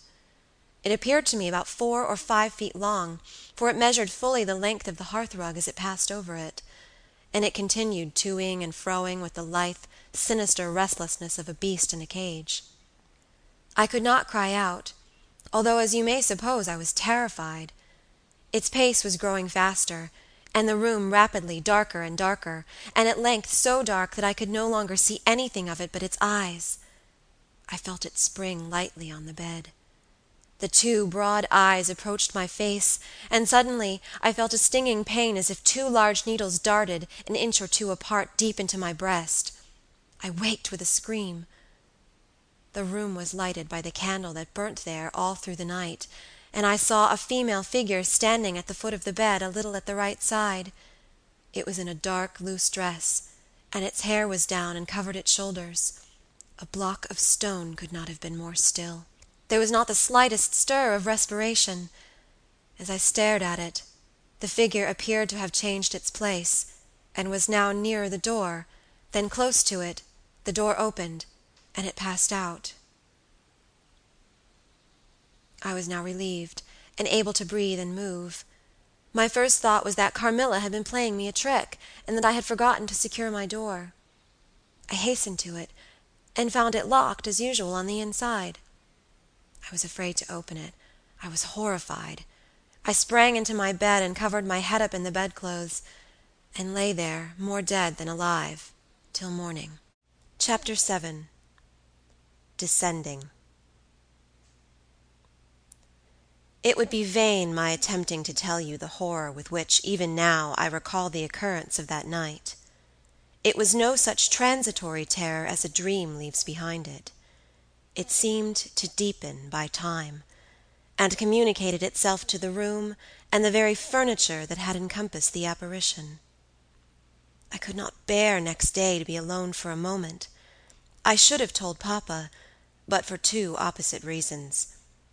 At one time I thought he would laugh at my story, and I could not bear its being treated as a jest, and at another, I thought he might fancy that I had been attacked by the mysterious complaint which had invaded our neighborhood. I had myself no misgiving of the kind, and as he had been rather an invalid for some time, I was afraid of alarming him. I was comfortable enough with my good-natured companions, Madame Perrodon and the vivacious Mademoiselle La Fontaine. They both perceived that I was out of spirits and nervous, and at length I told them what lay so heavy at my heart. Mademoiselle laughed, but I fancied that Madame Perrodon looked anxious. "By the by," said Mademoiselle, laughing, "the long lime-tree walk behind Carmilla's bedroom window is haunted." "Nonsense!" exclaimed Madame, who probably thought the theme rather inopportune. "And who tells that story, my dear?" "Martin says he came up twice when the old yard gate was being repaired before sunrise, and twice saw the same female figure walking down the lime-tree avenue." "So well he might, as long as there are cows to milk in the river fields," said Madame. "I dare say, but Martin chooses to be frightened, and never did I see fool more frightened." "You must not say a word about it to Carmilla, because she can see down that walk from her room window," I interposed, "and she is, if possible, a greater coward than I." Carmilla came down rather later than usual that day. "I was so frightened last night," she said, so soon as we were together, "and I am sure I should have seen something dreadful if it had not been for that charm I bought from the poor little hunchback who I called such hard names. I had a dream of something black coming round my bed, and I awoke in perfect horror, and I really thought for some seconds I saw a dark figure near the chimney-piece. But I felt under my pillow for my charm, and the moment my fingers touched it, the figure disappeared, and I felt quite certain, only that I had it by me, that something frightful would have made its appearance, and perhaps throttled me as it did those poor people we heard of." "Well, listen to me," I began, and recounted my adventure, at the recital of which she appeared horrified. "And had you the charm near you?" she asked earnestly. "No, I had dropped it into a china vase in the drawing-room, but I shall certainly take it with me tonight, as you have so much faith in it. At this distance of time I cannot tell you, or even understand, how I overcame my horror so effectually as to lie alone in my room that night. I remember distinctly that I pinned the charm to my pillow. I fell asleep almost immediately, and slept even more soundly than usual all night. Next night I passed as well. My sleep was delightfully deep and dreamless. But I wakened with a sense of lassitude and melancholy, which, however, did not exceed a degree that was almost luxurious. "Well, I told you so," said Carmilla, when I described my night's sleep. "I had such delightful sleep myself last night. I pinned the charm to the breast of my nightdress. It was too far away the night before. I am quite sure it was all fancy, except the dreams. I used to think that evil spirits made dreams, but our doctor told me it is no such thing. Only a fever passing by, or some other malady, as they often do, he said, knocks at the door, and not being able to get in, passes on with that alarm." "And what do you think the charm is?" said I. "It has been fumigated or immersed in some drug, and is an antidote against the malaria," she answered. "Then it acts only on the body?" "Certainly. You don't suppose that evil spirits are frightened by bits of ribbon, or the perfumes of a druggist's shop?" No, these complaints, wandering in the air, begin by trying the nerves, and so infect the brain, but before they can seize upon you, the antidote repels them. That, I am sure, is what the charm has done for us. It is nothing magical. It is simply natural. I should have been happier if I could quite have agreed with Carmilla, but I did my best, and the impression was a little losing its force. For some nights I slept profoundly, but still every morning I felt the same lassitude, and a languor weighed upon me all day. I felt myself a changed girl. A strange melancholy was stealing over me, a melancholy that I would not have interrupted. Dim thoughts of death began to open, and an idea that I was slowly sinking took gentle, and somehow not unwelcome possession of me. If it was sad, the tone of mind which this induced was also sweet. Whatever it might be, my soul acquiesced in it. I would not admit that I was ill. I would not consent to tell my papa, or to have the doctor sent for. Carmilla became more devoted to me than ever, and her strange paroxysms of languid adoration more frequent. She used to gloat on me with increasing ardor, the more my strength and spirits waned. This always shocked me, like a momentary glare of insanity. Without knowing it, I was now in a pretty advanced stage of the strangest illness under which mortal ever suffered. There was an unaccountable fascination in its earlier symptoms that more than reconciled me to the incapacitating effect of that stage of the malady.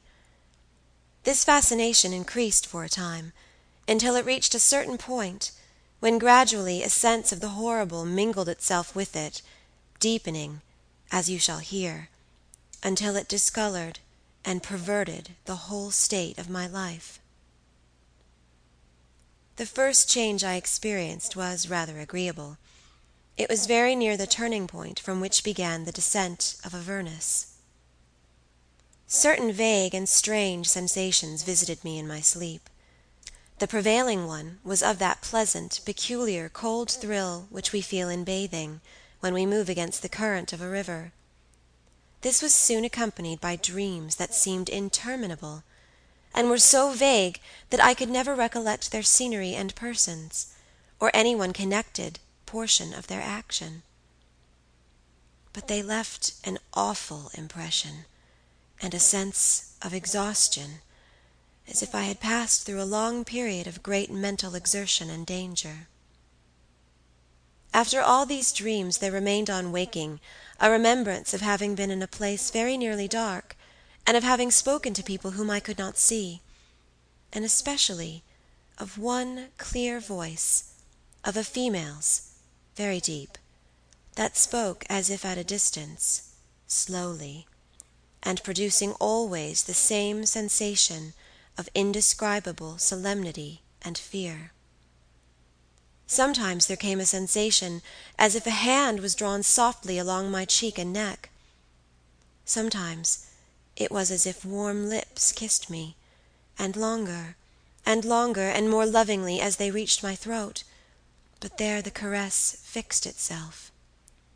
My heart beat faster, my breathing rose and fell rapidly and full drawn. A sobbing that rose into a sense of strangulation supervened and turned into a dreadful convulsion in which my senses left me, and I became unconscious. It was now 3 weeks since the commencement of this unaccountable state. My sufferings had, during the last week, told upon my appearance. I had grown pale.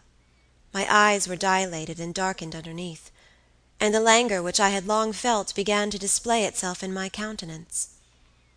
My father asked me often whether I was ill, but with an obstinacy which now seems to me unaccountable, I persisted in assuring him that I was quite well. In a sense this was true. I had no pain. I could complain of no bodily derangement. My complaint seemed to be one of the imagination, or the nerves, and horrible as my sufferings were, I kept them, with a morbid reserve, very nearly to myself. It could not be that terrible complaint which the peasants called the oupire, for I had now been suffering for 3 weeks, and they were seldom ill for much more than 3 days, when death put an end to their miseries. Carmilla complained of dreams and feverish sensations, but by no means of so alarming a kind as mine. I say that mine were extremely alarming. Had I been capable of comprehending my condition, I would have invoked aid and advice on my knees. The narcotic of an unsuspected influence was acting upon me, and my perceptions were benumbed. I am going to tell you now of a dream that led immediately to an odd discovery. One night, instead of the voice I was accustomed to hear in the dark, I heard one, sweet and tender, and at the same time terrible, which said, "Your mother warns you to be aware of the assassin." At the same time a light unexpectedly sprang up, and I saw Carmilla standing near the foot of my bed in her white nightdress, bathed from her chin to her feet in one great stain of blood. I wakened with a shriek, possessed with the idea that Carmilla was being murdered. I remember springing from my bed, and my next recollection is that of standing on the lobby crying for help. Madame and Mademoiselle came scurrying out of their rooms in alarm. A lamp burned always on the lobby, and seeing me, they soon learned the cause of my terror. I insisted on our knocking at Carmilla's door. Our knocking was unanswered. It soon became a pounding and an uproar. We shrieked her name, but all was vain. We all grew frightened, for the door was locked. We hurried back in panic to my room. There we rang the bell long and furiously. If my father's room had been at that side of the house, we would have called him up at once to our aid. But alas, he was quite out of hearing, and to reach him involved an excursion for which we none of us had courage. Servants, however, soon came running up the stairs. I had got on my dressing-gown and slippers meanwhile, and my companions were already similarly furnished. Recognizing the voices of the servants on the lobby, we sallied out together, and having renewed as fruitlessly our summons at Carmilla's door, I ordered the men to force the lock. They did so, and we stood, holding our lights aloft in the doorway, and so stared into the room. We called her by name, but there was still no reply. We looked round the room. Everything was undisturbed.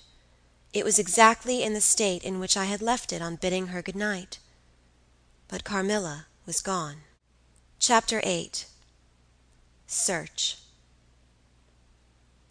At sight of the room, perfectly undisturbed except for our violent entrance, we began to cool a little, and soon recovered our senses sufficiently to dismiss the men. It had struck Mademoiselle that possibly Carmilla had been wakened by the uproar at her door, and in her first panic had jumped from her bed, and hid herself in a press, or behind a curtain, from which she could not, of course, emerge until the major domo and his myrmidons had withdrawn. We now recommenced our search, and began to call her name again. It was all to no purpose. Our perplexity and agitation increased. We examined the windows, but they were secured. I implored of Carmilla, if she had concealed herself, to play this cruel trick no longer, to come out and to end our anxieties. It was all useless. I was by this time convinced that she was not in the room, nor in the dressing-room, the door of which was still locked on this side. She could not have passed it. I was utterly puzzled. Had Carmilla discovered one of those secret passages which the old housekeeper said were known to exist in the Schloss, although the tradition of their exact situation had been lost? A little time would, no doubt, explain all, utterly perplexed as, for the present, we were. It was past 4 o'clock, and I preferred passing the remaining hours of darkness in Madame's room. Daylight brought no solution of the difficulty. The whole household, with my father at its head, was in a state of agitation next morning. Every part of the chateau was searched. The grounds were explored. No trace of the missing lady could be discovered. The stream was about to be dragged. My father was in distraction. What a tale to have to tell the poor girl's mother on her return! I, too, was almost beside myself, though my grief was of quite a different kind. The morning was passed in alarm and excitement. It was now 1 o'clock, and still no tidings. I ran up to Carmilla's room, and found her standing at her dressing table. I was astounded. I could not believe my eyes. She beckoned to me with her pretty finger in silence. Her face expressed extreme fear. I ran to her in an ecstasy of joy. I kissed and embraced her again and again. I ran to the bell and rang it vehemently to bring others to the spot who might at once relieve my father's anxiety. "Dear Carmilla, what has become of you all this time? We have been in agonies of anxiety about you," I exclaimed. "Where have you been? How did you come back?" "Last night has been a night of wonders," she said. "For mercy's sake, explain all you can." "It was past 2 last night," she said, "when I went to sleep as usual in my bed, with my doors locked, that of the dressing-room and that opening upon the gallery. My sleep was uninterrupted, and, so far as I know, dreamless. But I woke just now on the sofa in the dressing-room there, and I found the door between the rooms open, and the other door forced. How could all this have happened without my being wakened? It must have been accompanied with a great deal of noise, and I am particularly easily wakened. And how could I have been carried out of my bed without my sleep having been interrupted, I whom the slightest stir startles?" By this time Madame, Mademoiselle, my father, and a number of the servants were in the room.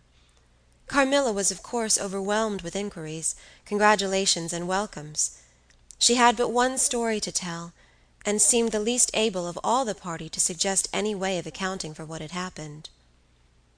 My father took a turn up and down the room, thinking. I saw Carmilla's eye follow him for a moment, with a sly, dark glance.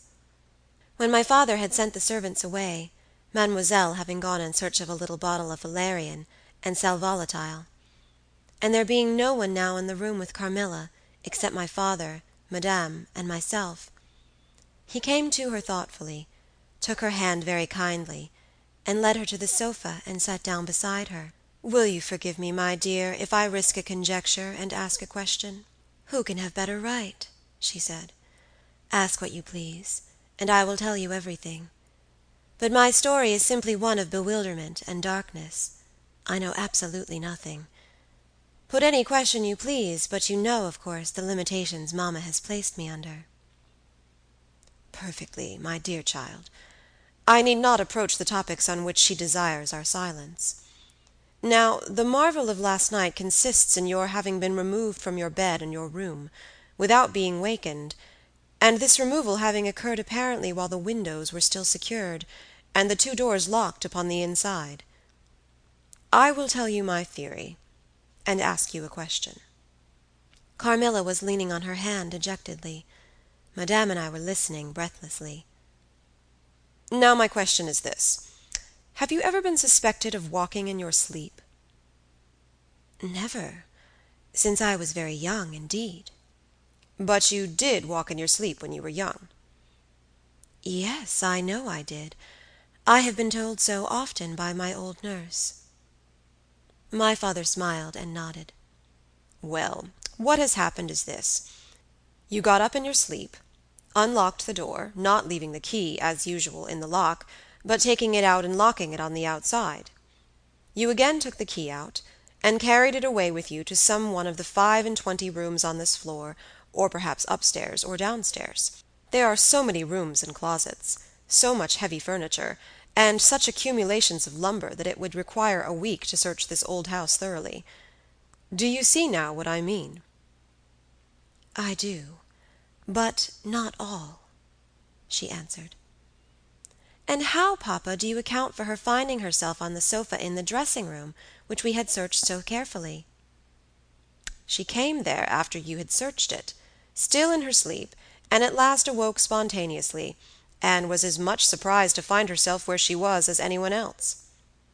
I wish all mysteries were as easily and innocently explained as yours, Carmilla," he said, laughing.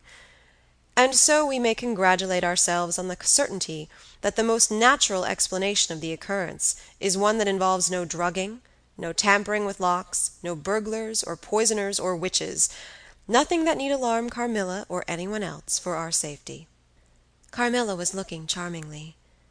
Nothing could be more beautiful than her tints. Her beauty was, I think, enhanced by that graceful languor that was peculiar to her. I think my father was silently contrasting her looks with mine, for he said, "I wish my poor Laura was looking more like herself," and he sighed. So our alarms were happily ended, and Carmilla restored to her friends. Chapter 9. The Doctor. As Carmilla would not hear of an attendant sleeping in her room, my father arranged that a servant should sleep outside her door, so that she would not attempt to make another such excursion without being arrested at her own door. That night passed quietly, and next morning early the doctor, whom my father had sent for without telling me a word about it, arrived to see me. Madame accompanied me to the library, and there the grave little doctor, with white hair and spectacles, whom I mentioned before, was waiting to receive me. I told him my story, and as I proceeded he grew graver and graver. We were standing, he and I, in the recess of one of the windows, facing one another. When my statement was over, he leaned with his shoulders against the wall, and with his eyes fixed on me earnestly, with an interest in which was a dash of horror. After a minute's reflection, he asked Madame if he could see my father. He was sent for accordingly, and as he entered, smiling, he said, "I dare say, doctor, you are going to tell me that I am an old fool for having brought you here. I hope I am." But his smile faded into shadow as the doctor, with a very grave face, beckoned to him. He and the doctor talked for some time in the same recess where I had just conferred with the physician. It seemed an earnest and argumentative conversation. The room is very large, and I and Madame stood together, burning with curiosity, at the farther end.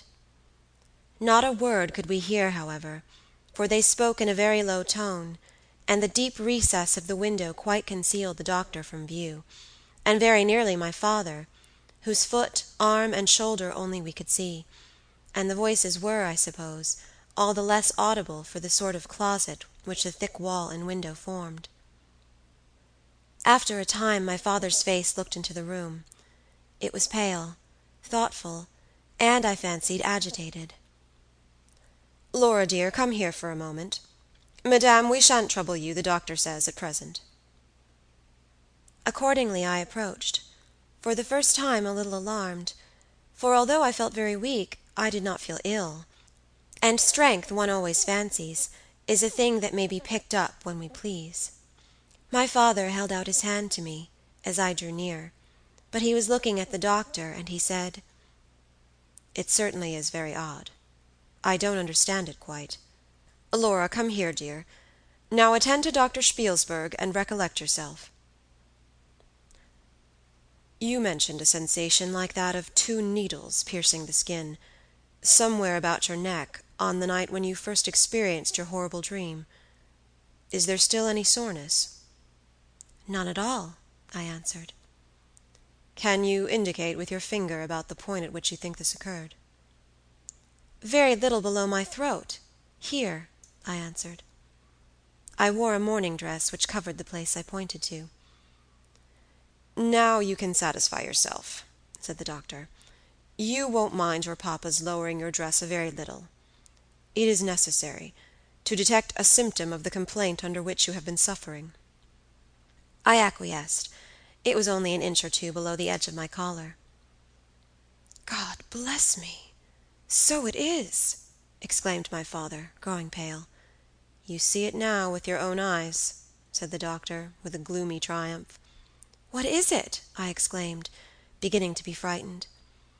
"Nothing, my dear young lady, but a small blue spot, about the size of the tip of your little finger, and now," he continued, turning to papa, "the question is, what is best to be done?" "Is there any danger?" I urged, in great trepidation. "I trust not, my dear," answered the doctor. "I don't see why you should not recover. I don't see why you should not immediately begin to get better. That is the point at which the sense of strangulation begins." "Yes," I answered. "And recollect as well as you can, the same point was a kind of center of that thrill which you described just now, like the current of a cold stream running against you." "It may have been. I think it was." "Ay, you see," he added, turning to my father. "Shall I say a word to Madame?" "Certainly," said my father. He called Madame to him, and said, "I find my young friend here far from well. It won't be of any great consequence, I hope, but it will be necessary that some steps be taken, which I will explain by and by. But in the meantime, Madame, you will be so good as to not let Miss Laura be alone for one moment. That is the only direction I need give for the present. It is indispensable." "We may rely upon your kindness, Madame, I know," added my father. Madame satisfied him eagerly. "And you, dear Laura, I know you will observe the doctor's direction." "I shall have to ask your opinion upon another patient, whose symptoms slightly resemble those of my daughter, that have just been detailed to you, very much milder in degree, but I believe quite of the same sort. She is a young lady, our guest, but as you say you will be passing this way again this evening, you can't do better than take your supper here, and you can then see her. She does not come down till the afternoon." "I thank you," said the doctor. "I shall be with you, then, at about 7 this evening." And then they repeated their directions to me and Madame, and with this parting charge my father left us, and walked out with the doctor, and I saw them pacing together up and down between the road and the moat, on the grassy platform in front of the castle, evidently absorbed in earnest conversation. The doctor did not return. I saw him mount his horse there, take his leave, and ride away eastward through the forest. Nearly at the same time I saw the man arrive from Dranfield with the letters, and dismount and hand the bag to my father. In the meantime, Madame and I were both busy, lost in conjecture as to the reasons of the singular and earnest direction which the doctor and my father had concurred in imposing. Madame, as she afterwards told me, was afraid the doctor apprehended a sudden seizure, and that without prompt assistance I might either lose my life in a fit, or at least be seriously hurt.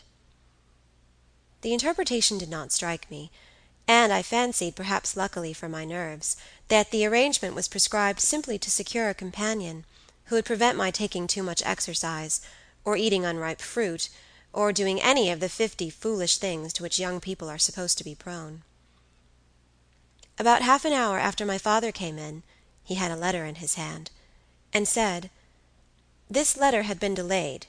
It is from General Spielsdorf. He might have been here yesterday. He may not come until tomorrow, or he may be here today." He put the letter into my hand, but he did not look pleased, as he used when a guest, especially one so much loved as the General, was coming. On the contrary, he looked as if he wished him at the bottom of the Red Sea. There was plainly something on his mind which he did not choose to divulge. "Papa, darling, will you tell me this?" said I, suddenly laying my hand on his arm, and looking, I am sure, imploringly in his face. "Perhaps," he answered, smoothing my hair caressingly over my eyes. "Does the doctor think me very ill?" "No, dear. He thinks, if right steps are taken, you will be quite well again, at least on the high road to a complete recovery in a day or two," he answered, a little dryly. "I wish our good friend, the General, had chosen any other time. That is, I wish you had been perfectly well to receive him." "But do tell me, papa," I insisted. "What does he think is the matter with me?" "Nothing. You must not plague me with questions," he answered, with more irritation than I ever remember him to have displayed before, and seeing that I looked wounded, I suppose, he kissed me, and added, "You shall know all about it in a day or two. That is, all that I know. In the meantime you are not to trouble your head about it." He turned and left the room, but came back before I had done wondering and puzzling over the oddity of all this. It was merely to say that he was going to Karnstein, and had ordered the carriage to be ready at 12, and that I and Madame should accompany him. He was going to see the priest who lived near those picturesque grounds, upon business, and as Carmilla had never seen them, she could follow, when she came down, with Mademoiselle, who would bring materials for what you call a picnic, which might be laid for us in the ruined castle. At 12 o'clock, accordingly, I was ready, and not long after, my father, Madame, and I set out upon our projected drive. Passing the drawbridge, we turned to the right, and followed the road over the steep Gothic bridge, westward, to reach the deserted village and ruined castle of Karnstein. No sylvan drive can be fancied prettier.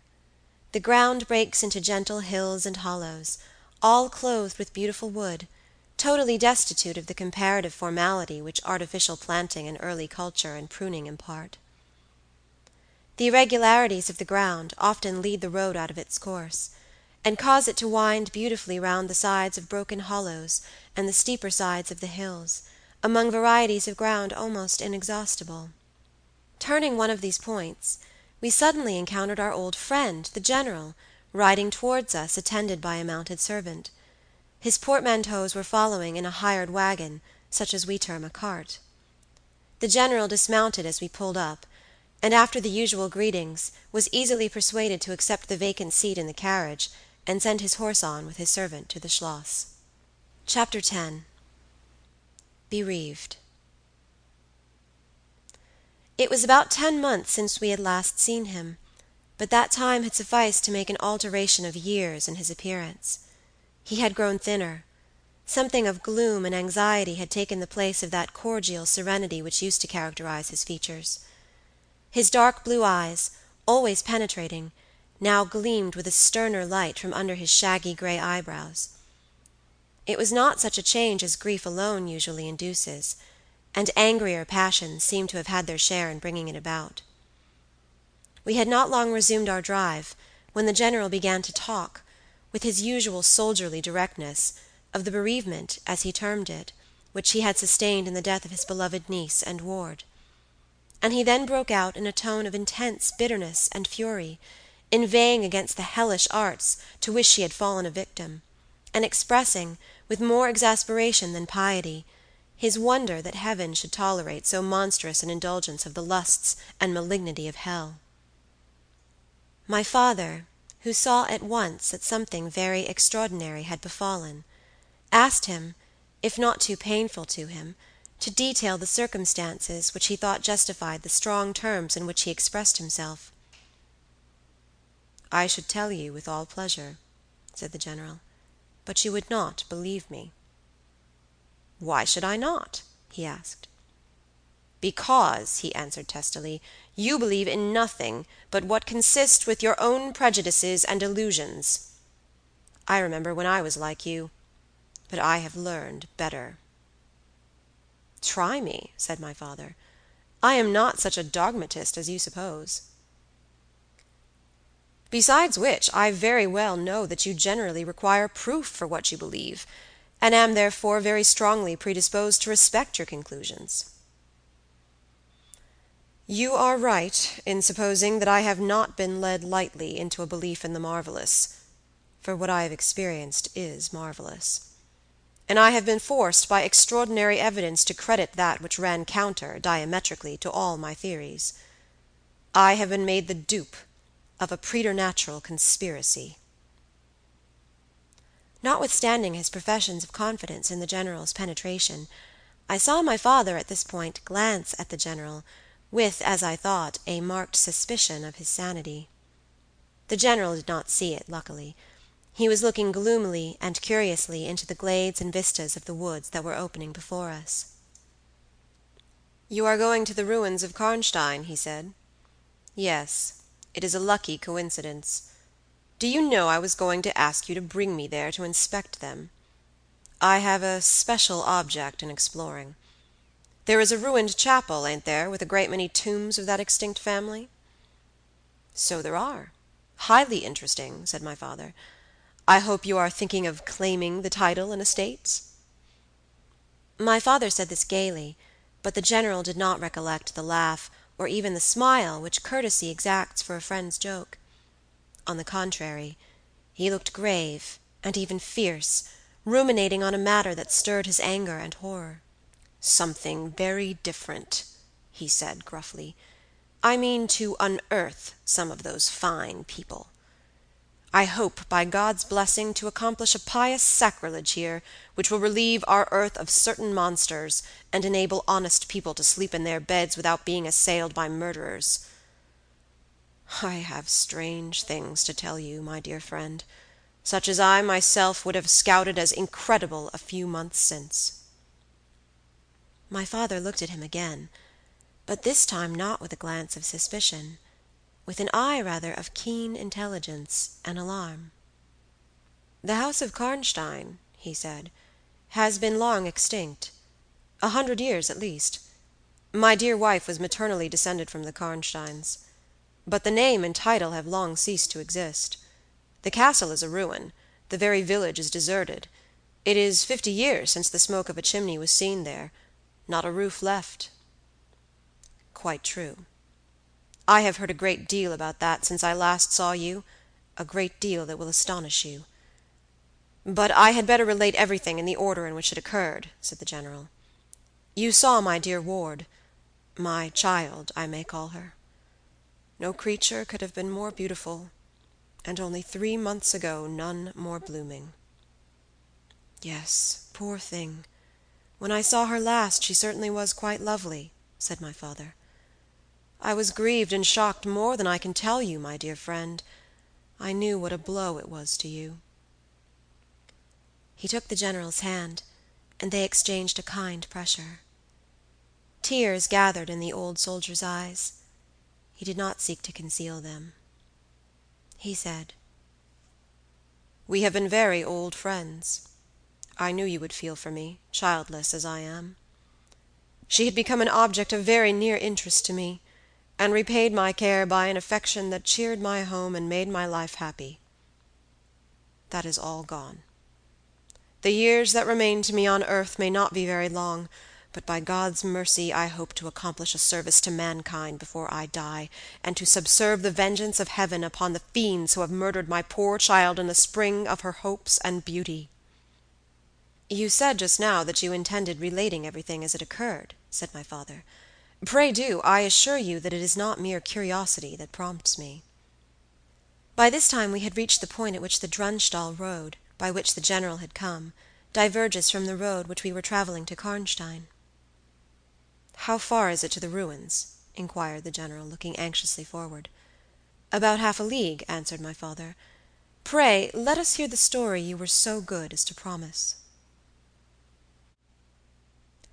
Chapter 11. The Story. "With all my heart," said the General, with an effort; and after a short pause in which to arrange his subject, he commenced one of the strangest narratives I ever heard. "My dear child was looking forward with great pleasure to the visit you had been so good as to arrange for her to your charming daughter." Here he made me a gallant but melancholy bow. "In the meantime, we had an invitation to my old friend the Count Carlsfeld, whose schloss is about 6 leagues to the other side of Karnstein. It was to attend the series of fêtes which, you remember, were given by him in honor of his illustrious visitor, the Grand Duke Charles." "Yes, and very splendid, I believe, they were," said my father. "Princely. But then his hospitalities are quite regal. He has Aladdin's lamp.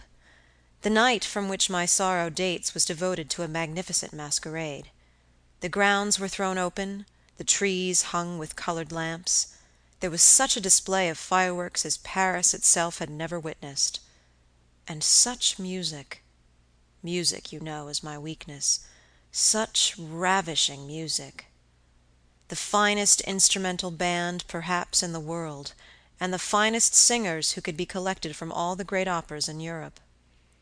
As you wandered through these fantastically illuminated grounds, the moon-lighted chateau throwing a rosy light from its long rows of windows, you would suddenly hear these ravishing voices stealing from the silence of some grove, or rising from boats upon the lake. I felt myself, as I looked and listened, carried back into the romance and poetry of my early youth. When the fireworks were ended, and the ball beginning, we returned to the noble suite of rooms that were thrown open to the dancers. A masked ball, you know, is a beautiful sight, but so brilliant a spectacle of the kind I never saw before. It was a very aristocratic assembly. I was myself almost the only nobody present. My dear child was looking quite beautiful. She wore no mask. Her excitement and delight added an unspeakable charm to her features, always lovely. I remarked a young lady, dressed magnificently, but wearing a mask, who appeared to me to be observing my ward with extraordinary interest.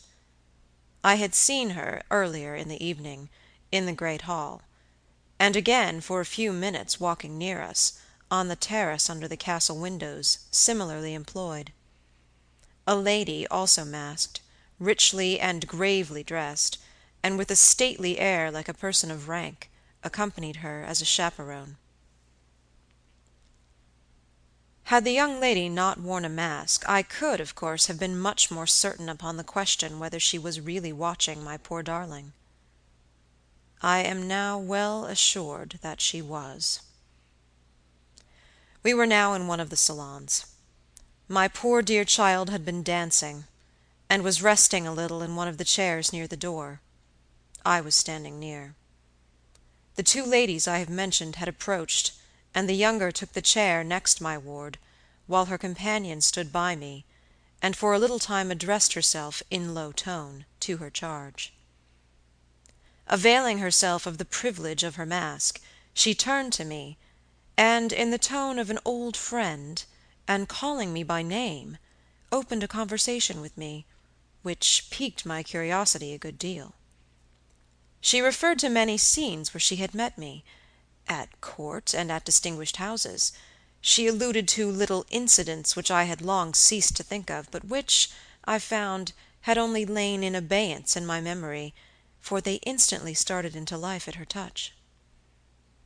I became more and more curious to ascertain who she was every moment. She parried my attempts to discover very adroitly and pleasantly. The knowledge she showed of many passages in my life seemed to me all but unaccountable, and she appeared to take a not unnatural pleasure in foiling my curiosity, and in seeing me flounder in my eager perplexity from one conjecture to another. In the meantime, the young lady, whom her mother called by the odd name of Millarca, when she once or twice addressed her, had, with the same ease and grace, got into conversation with my ward. She introduced herself by saying that her mother was a very old acquaintance of mine. She spoke of the agreeable audacity which a mask rendered practicable.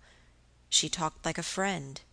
She admired her dress, and insinuated very prettily her admiration of her beauty. She amused her with laughing criticisms upon the people who crowded the ballroom, and laughed at my poor child's fun. She was very witty and lively when she pleased, and after a time they had grown very good friends, and the young stranger lowered her mask, displaying a remarkably beautiful face. I had never seen it before, neither had my dear child. But though it was new to us, the features were so engaging, as well as lovely, that it was impossible not to feel the attraction powerfully. My poor girl did so. I never saw anyone more taken with another at first sight, unless, indeed, it was the stranger herself, who seemed quite to have lost her heart to her. In the meantime, availing myself of the license of a masquerade, I put not a few questions to the elder lady. "You have puzzled me utterly," I said, laughing. "Is that not enough?" "Won't you now consent to stand on equal terms, and do me the kindness to remove your mask?" "Can any request be more unreasonable?" she replied. "Ask a lady to yield an advantage. Besides, how do you know you should recognize me? Years make changes." "As you see," I said, with a bow, and I suppose a rather melancholy little laugh. "As philosophers tell us," she said. "And how do you know that a sight of my face would help you?" "I should take chance for that," I answered. "It is vain trying to make yourself out an old woman; your figure betrays you." "Years, nevertheless, have passed since I saw you, rather since you saw me, for that is what I am considering. Millarca, there, is my daughter. I cannot then be young, even in the opinion of people whom time has taught to be indulgent, and I may not like to be compared with what you remember me. You have no mask to remove; you can offer me nothing in exchange." "My petition is to your pity to remove it." "And mine to yours to let it stay where it is," she replied. "Well, then, at least you will tell me whether you are French or German. You speak both languages so perfectly." "I don't think I shall tell you that, General. You intend a surprise, and are meditating the particular point of attack." "At all events, you won't deny this," I said, "that being honored by your permission to converse, I ought to know how to address you. Shall I say Madame la Comtesse?" She laughed, and she would no doubt have met me with another evasion, if indeed I can treat any occurrence in an interview every circumstance of which was prearranged, as I now believe, with the profoundest cunning, as liable to be modified by accident. "As to that," she began, but she was interrupted, almost as she opened her lips, by a gentleman, dressed in black, who looked particularly elegant and distinguished, with this drawback, that his face was the most deadly pale I ever saw, except in death. He was in no masquerade, in the plain evening dress of a gentleman, and he said, without a smile, but with a courtly and unusually low bow, "Will Madame la Comtesse permit me to say a very few words which may interest her?" The lady turned quickly to him, and touched her lip in a token of silence. She then said to me, "Keep my place for me, General. I shall return when I have said a few words." And with this injunction, playfully given, she walked a little aside with the gentleman in black, and talked for some minutes, apparently very earnestly. They then walked away slowly together in the crowd, and I lost them for some minutes. I spent the interval in cudgelling my brains for a conjecture as to the identity of the lady who seemed to remember me so kindly, and I was thinking of turning about and joining in the conversation between my pretty ward and the Countess's daughter, and trying whether, by the time she returned, I might not have a surprise in store for her, by having her name, title, chateau, and estates at my fingers' ends. But at this moment she returned, accompanied by the pale man in black, who said, "I shall return, and inform Madame la Comtesse when her carriage is at the door." He withdrew with a bow. Chapter 12. A Petition. "Then we are to lose Madame la Comtesse, but I hope for only a few hours," I said, with a low bow. "It may be that only, or it may be a few weeks. It was very unlucky his speaking to me just now as he did. Do you now know me?" I assured her I did not. "You shall know me," she said, "but not at present. We are older and better friends than perhaps you suspect.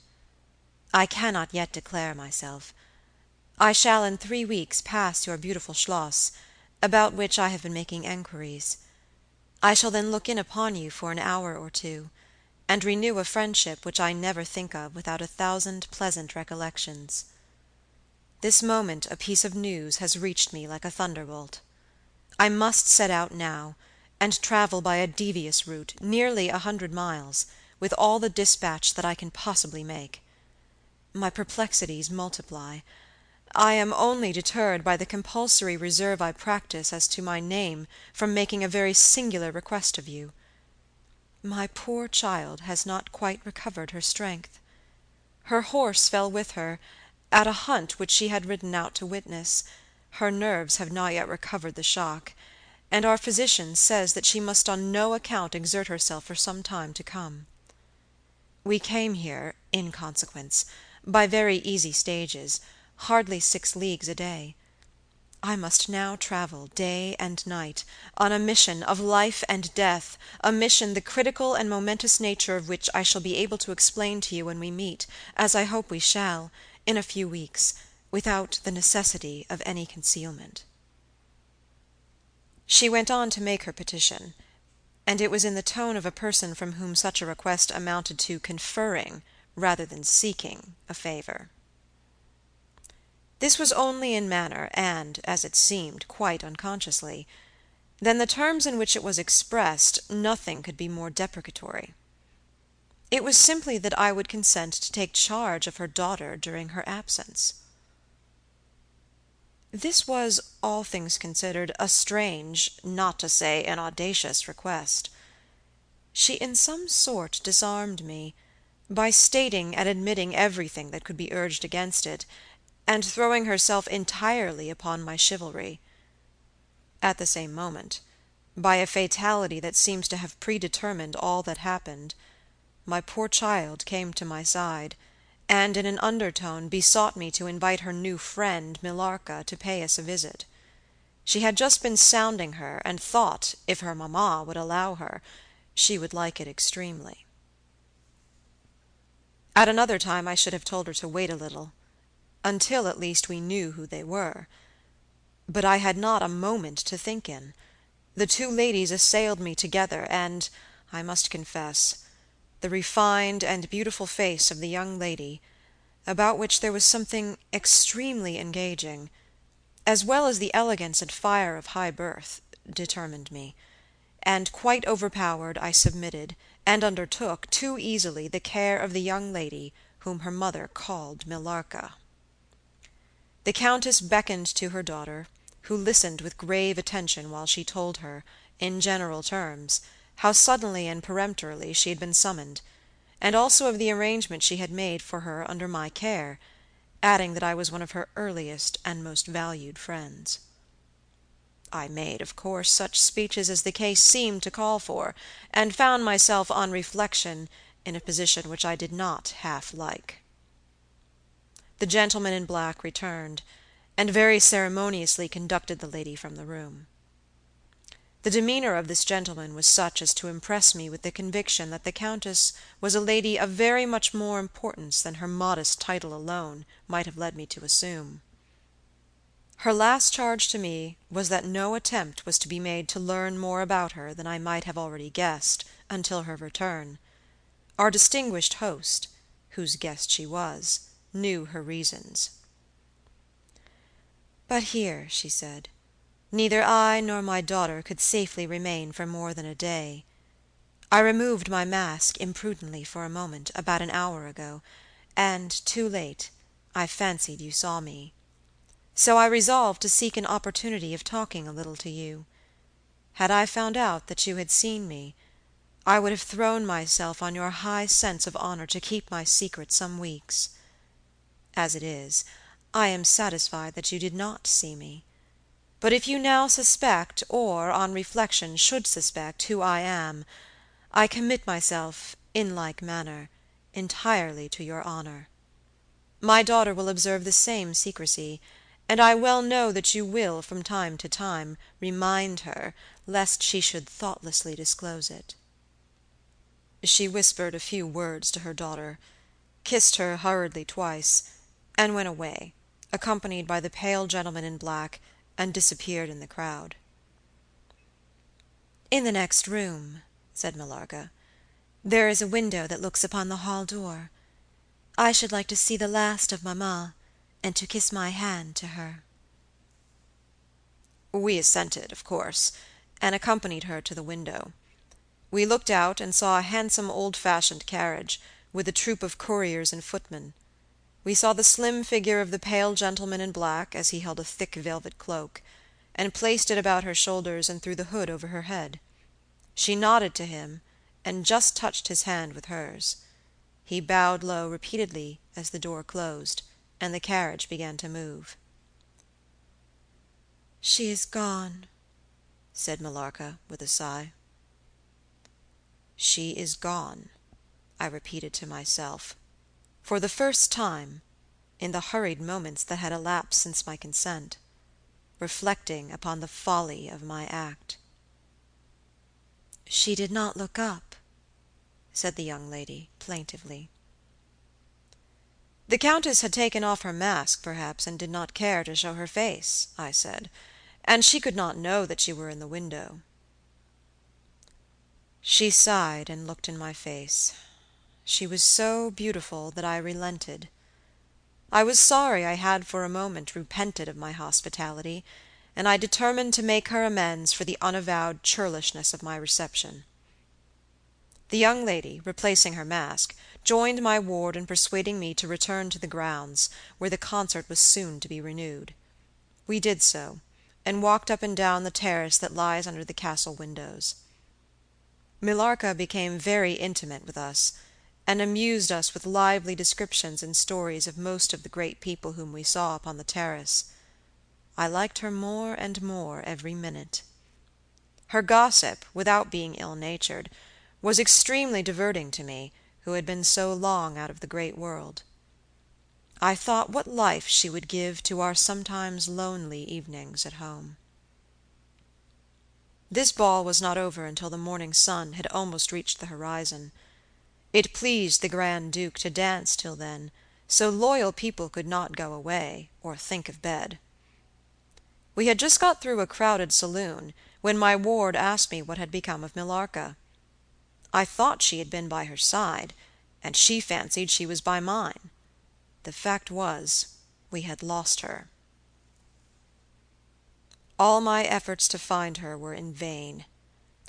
I feared that she had mistaken, in the confusion of a momentary separation from us, other people for her new friends, and had possibly pursued and lost them in the extensive grounds which were thrown open to us.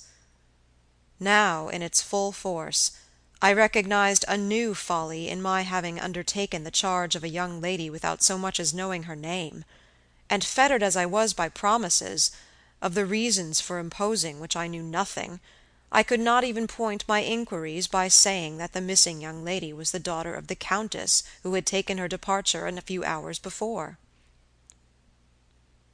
Morning broke. It was clear daylight before I gave up my search. It was not till near 2:00 next day that we heard anything of my missing charge. At about that time a servant knocked at my niece's door, to say that he had been earnestly requested by a young lady, who appeared to be in great distress, to make out where she could find the General Baron Spielsdorf, and the young lady his daughter, in whose charge she had been left by her mother. There could be no doubt, notwithstanding the slight inaccuracy, that our young friend had turned up, and so she had. Would to heaven we had lost her. She told my poor child a story to account for her having failed to recover us for so long. Very late, she said, she had got to the housekeeper's bedroom in despair of finding us, and had then fallen into a deep sleep, which, long as it was, had hardly sufficed to recruit her strength after the fatigues of the ball. That day, Millarca came home with us. I was only too happy, after all, to have secured so charming a companion for my dear girl. Chapter 13. The Woodman. There soon, however, appeared some drawbacks. In the first place, Millarca complained of extreme languor, the weakness that remained after her late illness, and she never emerged from her room till the afternoon was pretty far advanced. In the next place, it was accidentally discovered, although she always locked her door on the inside, and never disturbed the key from its place till she admitted the maid to assist at her toilet, that she was undoubtedly sometimes absent from her room in the very early morning, and at various times later in the day, before she wished it to be understood that she was stirring. She was repeatedly seen from the windows of the Schloss, in the first faint grey of the morning, walking through the trees, in an easterly direction, and looking like a person in a trance. This convinced me that she walked in her sleep. But this hypothesis did not solve the puzzle. How did she pass out from her room, leaving the door locked on the inside? How did she escape from the house without unbarring door or window? In the midst of my perplexities, an anxiety of a far more urgent kind presented itself. My dear child began to lose her looks and health, and that in a manner so mysterious and even horrible that I became thoroughly frightened. She was at first visited by appalling dreams, then, as she fancied, by a spectre, sometimes resembling Millarca, sometimes in the shape of a beast, indistinctly seen, walking round the foot of her bed from side to side. Lastly came sensations. One, not unpleasant, but very peculiar, she said, resembled the flow of an icy stream against her breast. At a later time she felt something like a pair of large needles pierce her, a little below the throat, with a very sharp pain. A few nights after followed a gradual and convulsive sense of strangulation. Then came unconsciousness. I could hear distinctly every word the kind old General was saying, because by this time we were driving upon the short grass that spreads on either side of the road as you approach the roofless village, which had not shown the smoke of a chimney for more than half a century. You may guess how strangely I felt as I heard my own symptoms so exactly described in those which had been experienced by the poor girl, who, but for the catastrophe which followed, would have been at that moment a visitor at my father's chateau. You may suppose, also, how I felt as I heard him detail habits and mysterious peculiarities which were, in fact, those of our beautiful guest, Carmilla. A vista opened in the forest. We were on a sudden under the chimneys and gables of the ruined village, and the towers and battlements of the dismantled castle, round which gigantic trees are grouped, overhung us from a slight eminence. In a frightened dream I got down from the carriage, and in silence, for we had each abundant matter for thinking, we soon mounted the ascent, and were among the spacious chambers, winding stairs, and dark corridors of the castle. "And this was once the palatial residence of the Karnsteins," said the old General at length, as from a great window he looked out across the village, and saw the wide undulating expanse of forest. "It was a bad family, and here its blood-stained annals were written," he continued. "It is hard that they should, after death, continue to plague the human race with their atrocious lusts. That is the chapel of the Karnsteins, down there." He pointed down to the grey walls of the gothic building partly visible through the foliage, a little way down the steep. "And I hear the axe of a woodman," he added, "busy among the trees that surround it. He possibly may give us the information of which I am in search, and point out the grave of Mircalla, Countess of Karnstein. These rustics preserve the local traditions of great families, whose stories die out among the rich and titled so soon as the families themselves become extinct. We have a portrait at home of Mircalla, the Countess Karnstein. Should you like to see it?" asked my father. "Time enough, dear friend," replied the General. "I believe that I have seen the original, and one motive which has led me to you earlier than I first intended was to explore the chapel which we are now approaching." "What! See the Countess Mircalla?" exclaimed my father. "Why, she has been dead more than a century." "Not so dead as you fancy, I am told," answered the General. "I confess, General, you puzzle me utterly," replied my father, looking at him, I fancied for a moment with a return of the suspicion I detected before. But although there was anger and detestation at times in the old General's manner, there was nothing flighty. "There remains to me," he said, as we passed under the heavy arch of the Gothic church, for its dimensions would have justified its being so styled. "But one object which can interest me during the few years that remain to me on earth, and that is to wreak on her the vengeance which I thank God may still be accomplished by a mortal man." "What vengeance can you mean?" asked my father, in increasing amazement.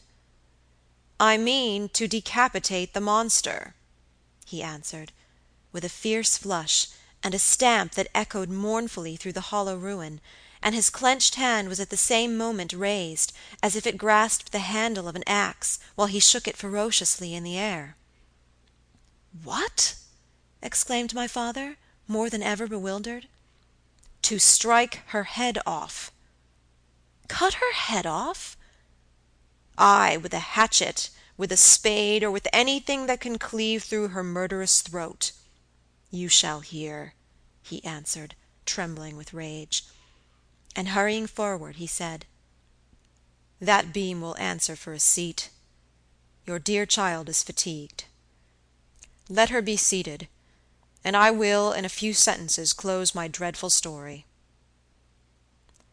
The squared block of wood, which lay on the grass-grown pavement of the chapel, formed a bench on which I was very glad to seat myself, and in the meantime the General called to the woodman, who had been removing some boughs which leaned upon the old walls, and, axe in hand, the hardy old fellow stood before us. He could not tell us anything of these monuments, but there was an old man, he said, a ranger of this forest, at present sojourning in the house of the priest, about 2 miles away, who could point out every monument of the old Karnstein family, and for a trifle he undertook to bring him back with him, if we would lend him one of our horses, in little more than half an hour. "Have you been long employed about this forest?" asked my father of the old man. "I have been a woodman here," he answered in his patois, "under the forester, all my days. So has my father before me, and so on, as many generations as I can count up. I could show you the very house in the village here in which my ancestors live." "How came the village to be deserted?" asked the General. "It was troubled by revenants, sir. Several were tracked to their graves, there detected by the usual tests, and extinguished in the usual way, by decapitation, by the stake, and by burning, but not until many of the villagers were killed. But after all these proceedings according to law," he continued, "so many graves opened and so many vampires deprived of their horrible animation, the village was not relieved. But a Moravian nobleman, who happened to be traveling this way, heard how matters were, and being skilled, as many people are in his country, in such affairs, he offered to deliver the village from its tormentor. He did so thus. There being a bright moon that night, he ascended, shortly after sunset, the towers of the chapel here, from whence he could distinctly see the churchyard beneath him. You can see it from that window. From this point he watched until he saw the vampire come out of his grave, and place near it the linen clothes in which he had been folded, and then glide away towards the village to plague its inhabitants. The stranger, having seen all this, came down from the steeple, took the linen wrappings of the vampire, and carried them up to the top of the tower, which he again mounted. When the vampire returned from his prowlings and missed his clothes, he cried furiously to the Moravian, whom he saw at the summit of the tower, and who, in reply, beckoned him to ascend and take them. Whereupon the vampire, accepting his invitation, began to climb the steeple, and so soon as he had reached the battlements, the Moravian, with a stroke of his sword, clove his skull in twain, hurling him down to the churchyard, whither, descending by the winding stairs, the stranger followed and cut his head off, and next day delivered it and the body to the villagers, who duly impaled and burnt them. This Moravian nobleman had authority from the then head of the family to remove the tomb of Mircalla, Countess Karnstein, which he did effectually, so that in a little while its site was quite forgotten." "Can you point out where it stood?" asked the General eagerly. The forester shook his head and smiled. "Not a soul living can tell you that now," he said. "Besides, they say her body was removed. but no one is sure of that either." Having thus spoken, as time pressed, he dropped his axe and departed, leaving us to hear the remainder of the General's strange story. Chapter 14. The Meeting. "My beloved child," he resumed, "was now growing rapidly worse. The physician who attended her had failed to produce the slightest impression on her disease, for such I then supposed it to be. He saw my alarm, and suggested a consultation. I called in an abler physician from Gratz. Several days elapsed before he arrived. He was a good and pious as well as a learned man. Having seen my poor ward together, they withdrew to my library to confer and discuss. I, from the adjoining room, where I awaited their summons, heard these two gentlemen's voices raised in something sharper than a strictly philosophical discussion. I knocked at the door and entered. I found the old physician from Gratz maintaining his theory. His rival was combating it with undisguised ridicule, accompanied with bursts of laughter. This unseemly manifestation subsided, and the altercation ended on my entrance. "Sir," said my first physician, "my learned brother seems to think that you want a conjurer and not a doctor." "Pardon me," said the old physician from Gratz, looking displeased. "I shall state my own view of the case in my own way another time. I grieve, Monsieur le Général, that by my skill and science I can be of no use. Before I go, I shall do myself the honor to suggest something to you." He seemed thoughtful, and sat down at a table and began to write. Profoundly disappointed, I made my bow, and as I turned to go the other doctor pointed over his shoulder to his companion, who was writing, and then with a shrug significantly touched his forehead. This consultation, then, left me precisely where I was. I walked out into the grounds, all but distracted. The doctor from Gratz in 10 or 15 minutes overtook me. He apologized for having followed me, but said that he could not conscientiously take his leave without a few words more. He told me that he could not be mistaken; no natural disease exhibited the same symptoms, and that death was already very near. There remained, however, a day, or possibly 2, of life. If the fatal seizure were at once arrested, with great care and skill her strength might possibly return; but all hung now upon the confines of the irrevocable. One more assault might extinguish the last spark of vitality which is every moment ready to die. "And what is the nature of the seizure you speak of?" I entreated. "I have stated all fully in this note, which I place in your hands upon the distinct condition that you send for the nearest clergyman, and open my letter in his presence, and on no account read it till he is with you. You would despise it else, and it is a matter of life and death. Should the priest fail you, then, indeed you may read it." He asked me, before taking his leave finally, whether I would wish to see a man curiously learned upon the very subject, which, after I had read his letter, would probably interest me above all others, and he urged me earnestly to invite him to visit him there, and so took his leave. The ecclesiastic was absent, and I read the letter by myself. At another time or in another case it might have excited my ridicule. But into what quackeries will not people rush for a last chance, where all accustomed means have failed, and the life of a beloved object is at stake? Nothing, you will say, could be more absurd than the learned man's letter. It was monstrous enough to have consigned him to a madhouse. He said that the patient was suffering from the visits of a vampire.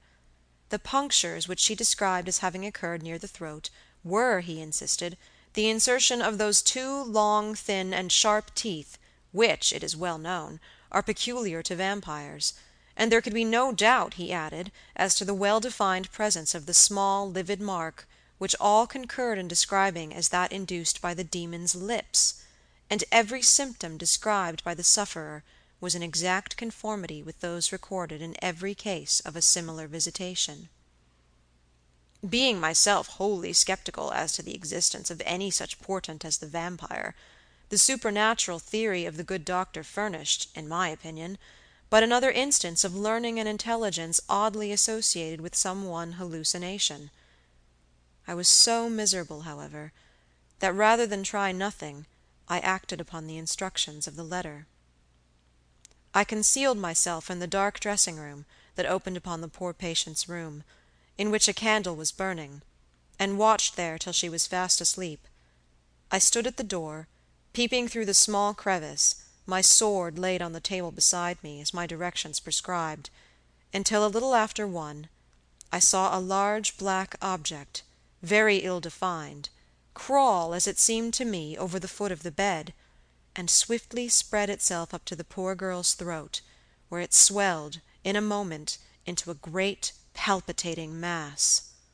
For a few moments I had stood petrified. I now sprang forward with my sword in my hand. The black creature suddenly contracted towards the foot of the bed, glided over it, and standing on the floor about a yard below the foot of the bed, with a glare of skulking ferocity and horror fixed on me, I saw Millarca. Speculating I know not what, I struck at her instantly with my sword, but I saw her standing near the door, unscathed. Horrified, I pursued and struck again. She was gone, and my sword flew to shivers against the door. I can't describe to you all that passed on that horrible night. The whole house was up and stirring. The spectre Millarca was gone, but her victim was sinking fast, and before the morning dawned, she died. The old general was agitated.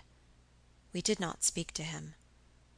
My father walked to some little distance, and began reading the inscriptions on the tombstones, and thus occupied he strolled into the door of a side chapel to prosecute his researches. The general leaned against the wall, dried his eyes, and sighed heavily. I was relieved on hearing the voices of Carmilla and Madame, who were at that moment approaching. The voices died away. In this solitude, having just listened to so strange a story, connected as it was with the great and titled dead, whose monuments were mouldering among the dust and ivy around us, and every incident of which bore so awfully upon my own mysterious case, in this haunted spot, darkened by the towering foliage that rose on every side, dense and high above its noiseless walls, a horror began to steal over me, and my heart sank as I thought that my friends were, after all, not about to enter and disturb this triste and ominous scene. The old general's eyes were fixed on the ground, as he leaned with his hand upon the basement of a shattered monument. Under a narrow, arched doorway, surmounted by one of those demoniacal grotesques in which the cynical and ghastly fancy of old Gothic carving delights, I saw very gladly the beautiful face and figure of Carmilla entering the shadowy chapel. I was just about to rise and speak, and nodded smiling in answer to her peculiarly engaging smile, when with a cry the old man by my side caught up the woodman's hatchet and started forward. On seeing him a brutalized change came over her features. It was an instantaneous and horrible transformation, as she made a crouching step backwards. Before I could utter a scream, he struck at her with all his force, but she dived under his blow, and unscathed caught him in her tiny grasp by the wrist. He struggled for a moment to release his arm, but his hand opened, the axe fell to the ground, and the girl was gone. He staggered against the wall. His gray hair stood upon his head, and a moisture shone over his face as if he were at the point of death. The frightful scene had passed in a moment. The first thing I recollect after is Madame standing before me, and impatiently repeating again and again the question, "Where is Mademoiselle Carmilla?" I answered at length, "I don't know. I can't tell. She went there," and I pointed to the door through which Madame had just entered, "only a minute or two since. But I have been standing there, in the passage, ever since Mademoiselle Carmilla entered, and she did not return." She then began to call, "Carmilla!" through every door and passage and from the windows, but no answer came. "She called herself Carmilla?" asked the General, still agitated. "Carmilla, yes," I answered. "Ay," he said, "that is Millarca. That is the same person who long ago was called Mircalla, Countess Karnstein. Depart from this accursed ground, my poor child, as quickly as you can. Drive to the clergyman's house, and stay there till we come. Begone! May you never behold Carmilla more. You will not find her here." Chapter 15. Ordeal and Execution. As he spoke, one of the strangest-looking men I ever beheld entered the chapel at the door through which Carmilla had made her entrance and her exit. He was tall, narrow-chested, stooping, with high shoulders, and dressed in black. His face was brown, and dried in with deep furrows. He wore an oddly shaped hat with a broad leaf. His hair, long and grizzled, hung on his shoulders.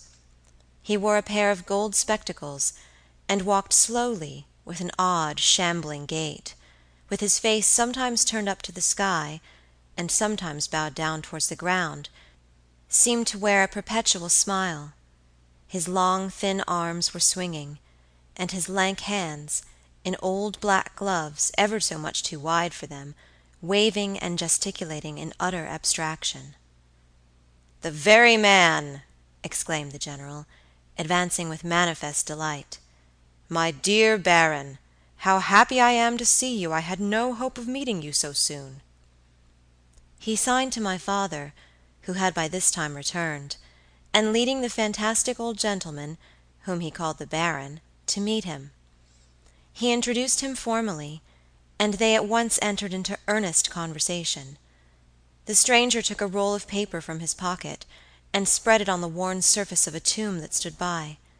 He had a pencil case in his fingers, with which he traced imaginary lines from point to point on the paper, which from their often glancing from it together at certain points of the building, I concluded to be a plan of the chapel. He accompanied what I may term his lecture with occasional readings from a dirty little book, whose yellow leaves were closely written over. They sauntered together down the side aisle, opposite to the spot where I was standing, conversing as they went. Then they began measuring distances by paces, and finally they all stood together, facing a piece of the side wall, which they began to examine with great minuteness, pulling off the ivy that clung over it, and rapping the plaster with the ends of their sticks, scraping here and knocking there. At length they ascertained the existence of a broad marble tablet, with letters carved in relief upon it. With the assistance of the woodman, who soon returned, a monumental inscription and carved escutcheon were disclosed. They proved to be those of the long-lost monument of Mircalla, Countess Karnstein. The old General, though not, I fear, given to the praying mood, raised his hands and eyes to heaven, in mute thanksgiving for some moments. "Tomorrow," I heard him say, "the commissioner will be here, and the inquisition will be held according to law." Then turning to the old man with the gold spectacles, whom I have described, he shook him warmly by both hands and said, "Baron, how can I thank you? How can we all thank you? You will have delivered this region from a plague that has scourged its inhabitants for more than a century. The horrible enemy, thank God, is at last tracked." My father led the stranger aside, and the General followed. I know that he had led them out of hearing, that he might relate my case, and I saw them glance often quickly at me as the discussion proceeded. My father came to me, kissed me again and again, and leading me from the chapel, said, "It is time to return, but before we go home, we must add to our party the good priest, who lives but a little way from this, and persuade him to accompany us to the Schloss." In this quest we were successful, and I was glad, being unspeakably fatigued when we reached home. But my satisfaction was changed to dismay. on discovering that there were no tidings of Carmilla.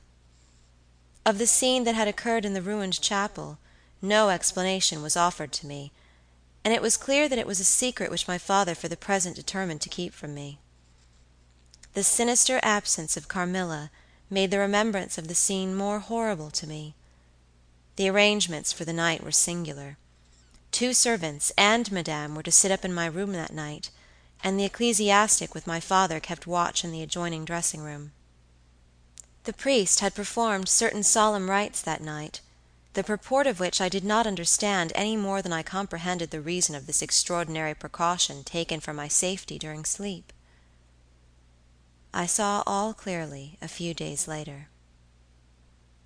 The disappearance of Carmilla was followed by the discontinuance of my nightly sufferings. You have heard, no doubt, of the appalling superstition that prevails in Upper and Lower Styria, in Moravia, Silesia, in Turkish Serbia, in Poland, even in Russia, the superstition, so we must call it, of the vampire. If human testimony, taken with every care and solemnity, judicially, before commissions innumerable, each consisting of many members, all chosen for integrity and intelligence, and constituting reports more voluminous perhaps than exist upon any one other class of cases, is worth anything, it is difficult to deny, or even to doubt the existence of such a phenomenon as the vampire.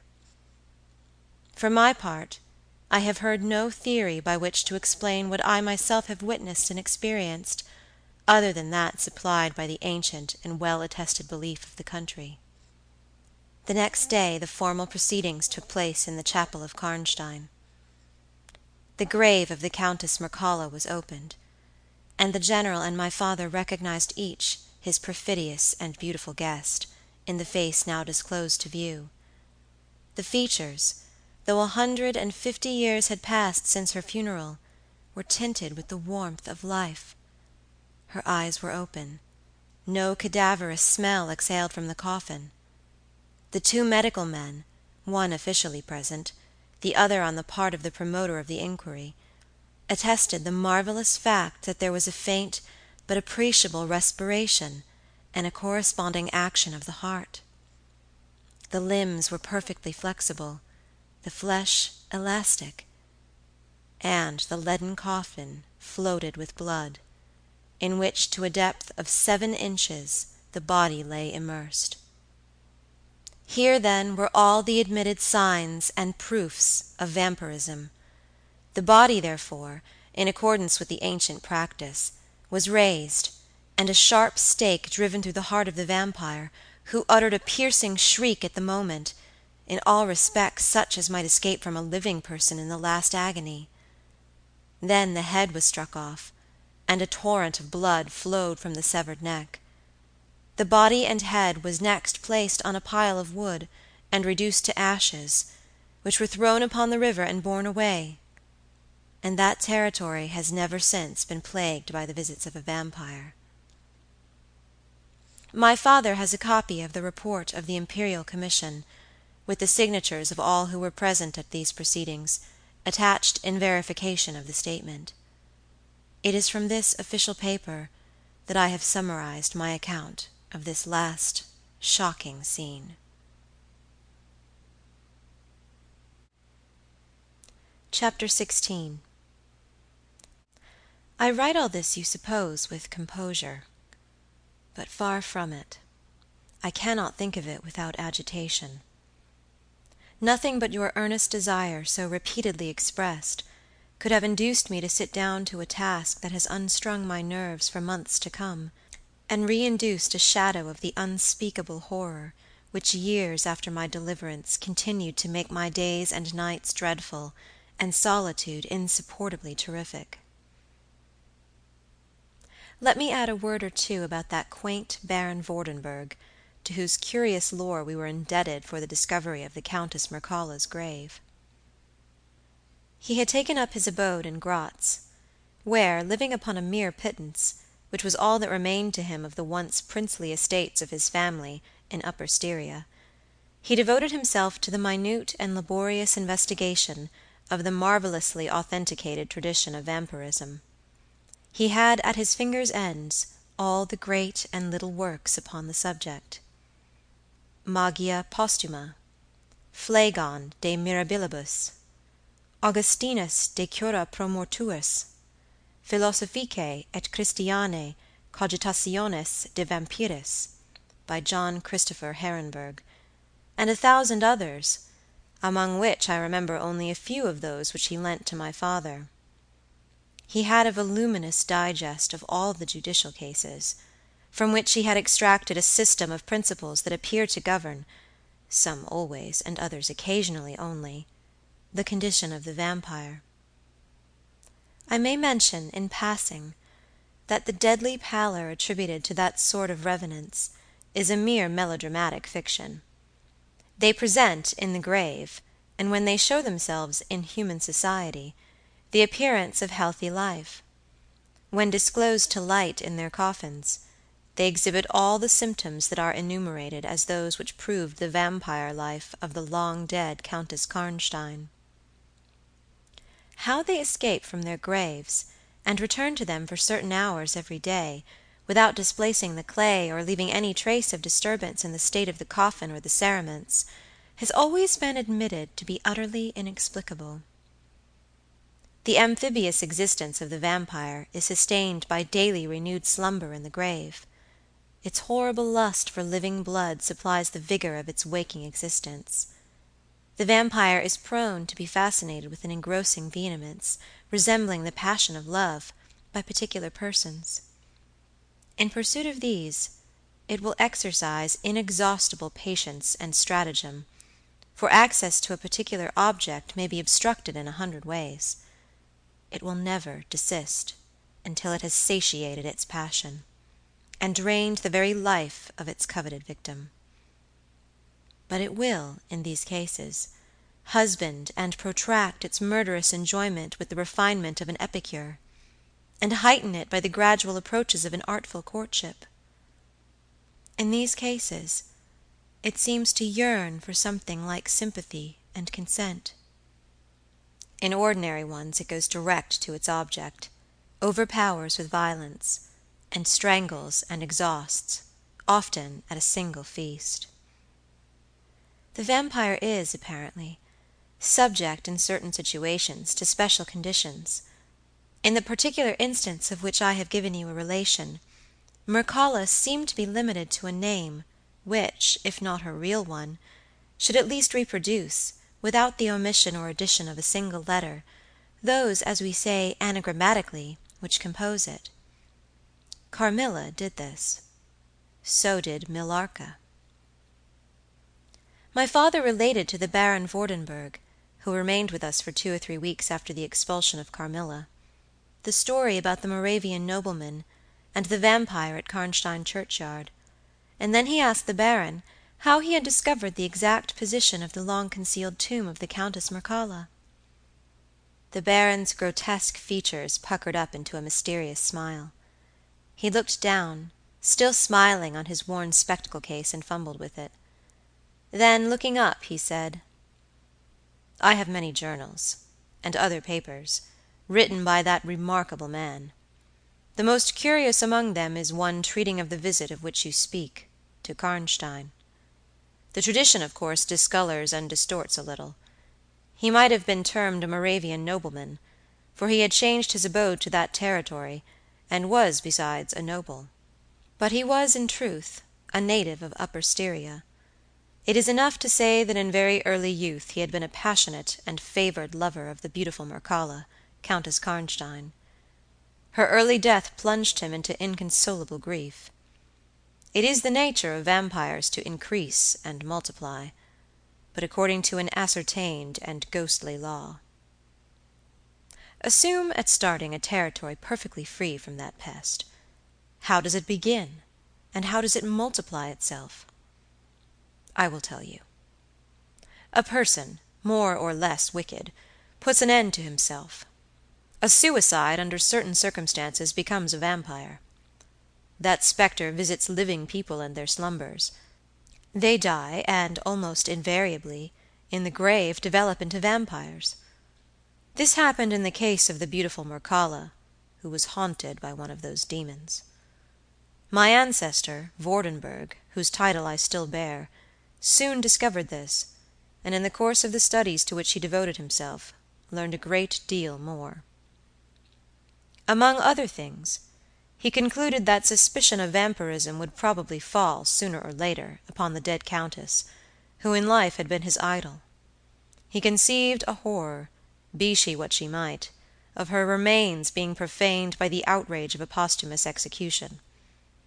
He has left a curious paper to prove that the vampire, on its expulsion from its amphibious existence, is projected into a far more horrible life, and he resolved to save his once beloved Mircalla from this.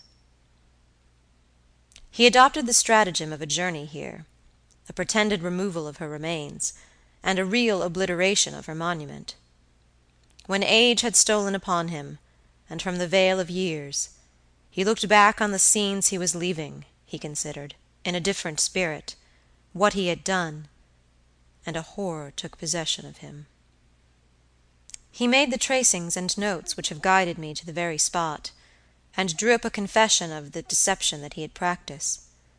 If he had intended any further action in this matter, death prevented him, and the hand of a remote descendant has, too late for many, directed the pursuit to the lair of the beast.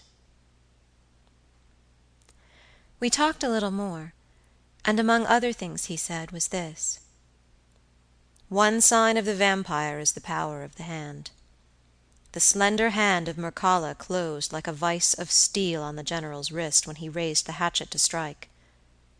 But its power is not confined to its grasp. It leaves a numbness in the limb it seizes, which is slowly, if ever, recovered from. The following spring my father took me on a tour through Italy. We remained away for more than a year. It was long before the terror of recent events subsided, and to this hour the image of Carmilla returns to memory with ambiguous alternations. Sometimes the playful, languid, beautiful girl, sometimes the writhing fiend I saw in the ruined church. And often from a reverie I have started, fancying I heard the light step of Carmilla at the drawing-room door.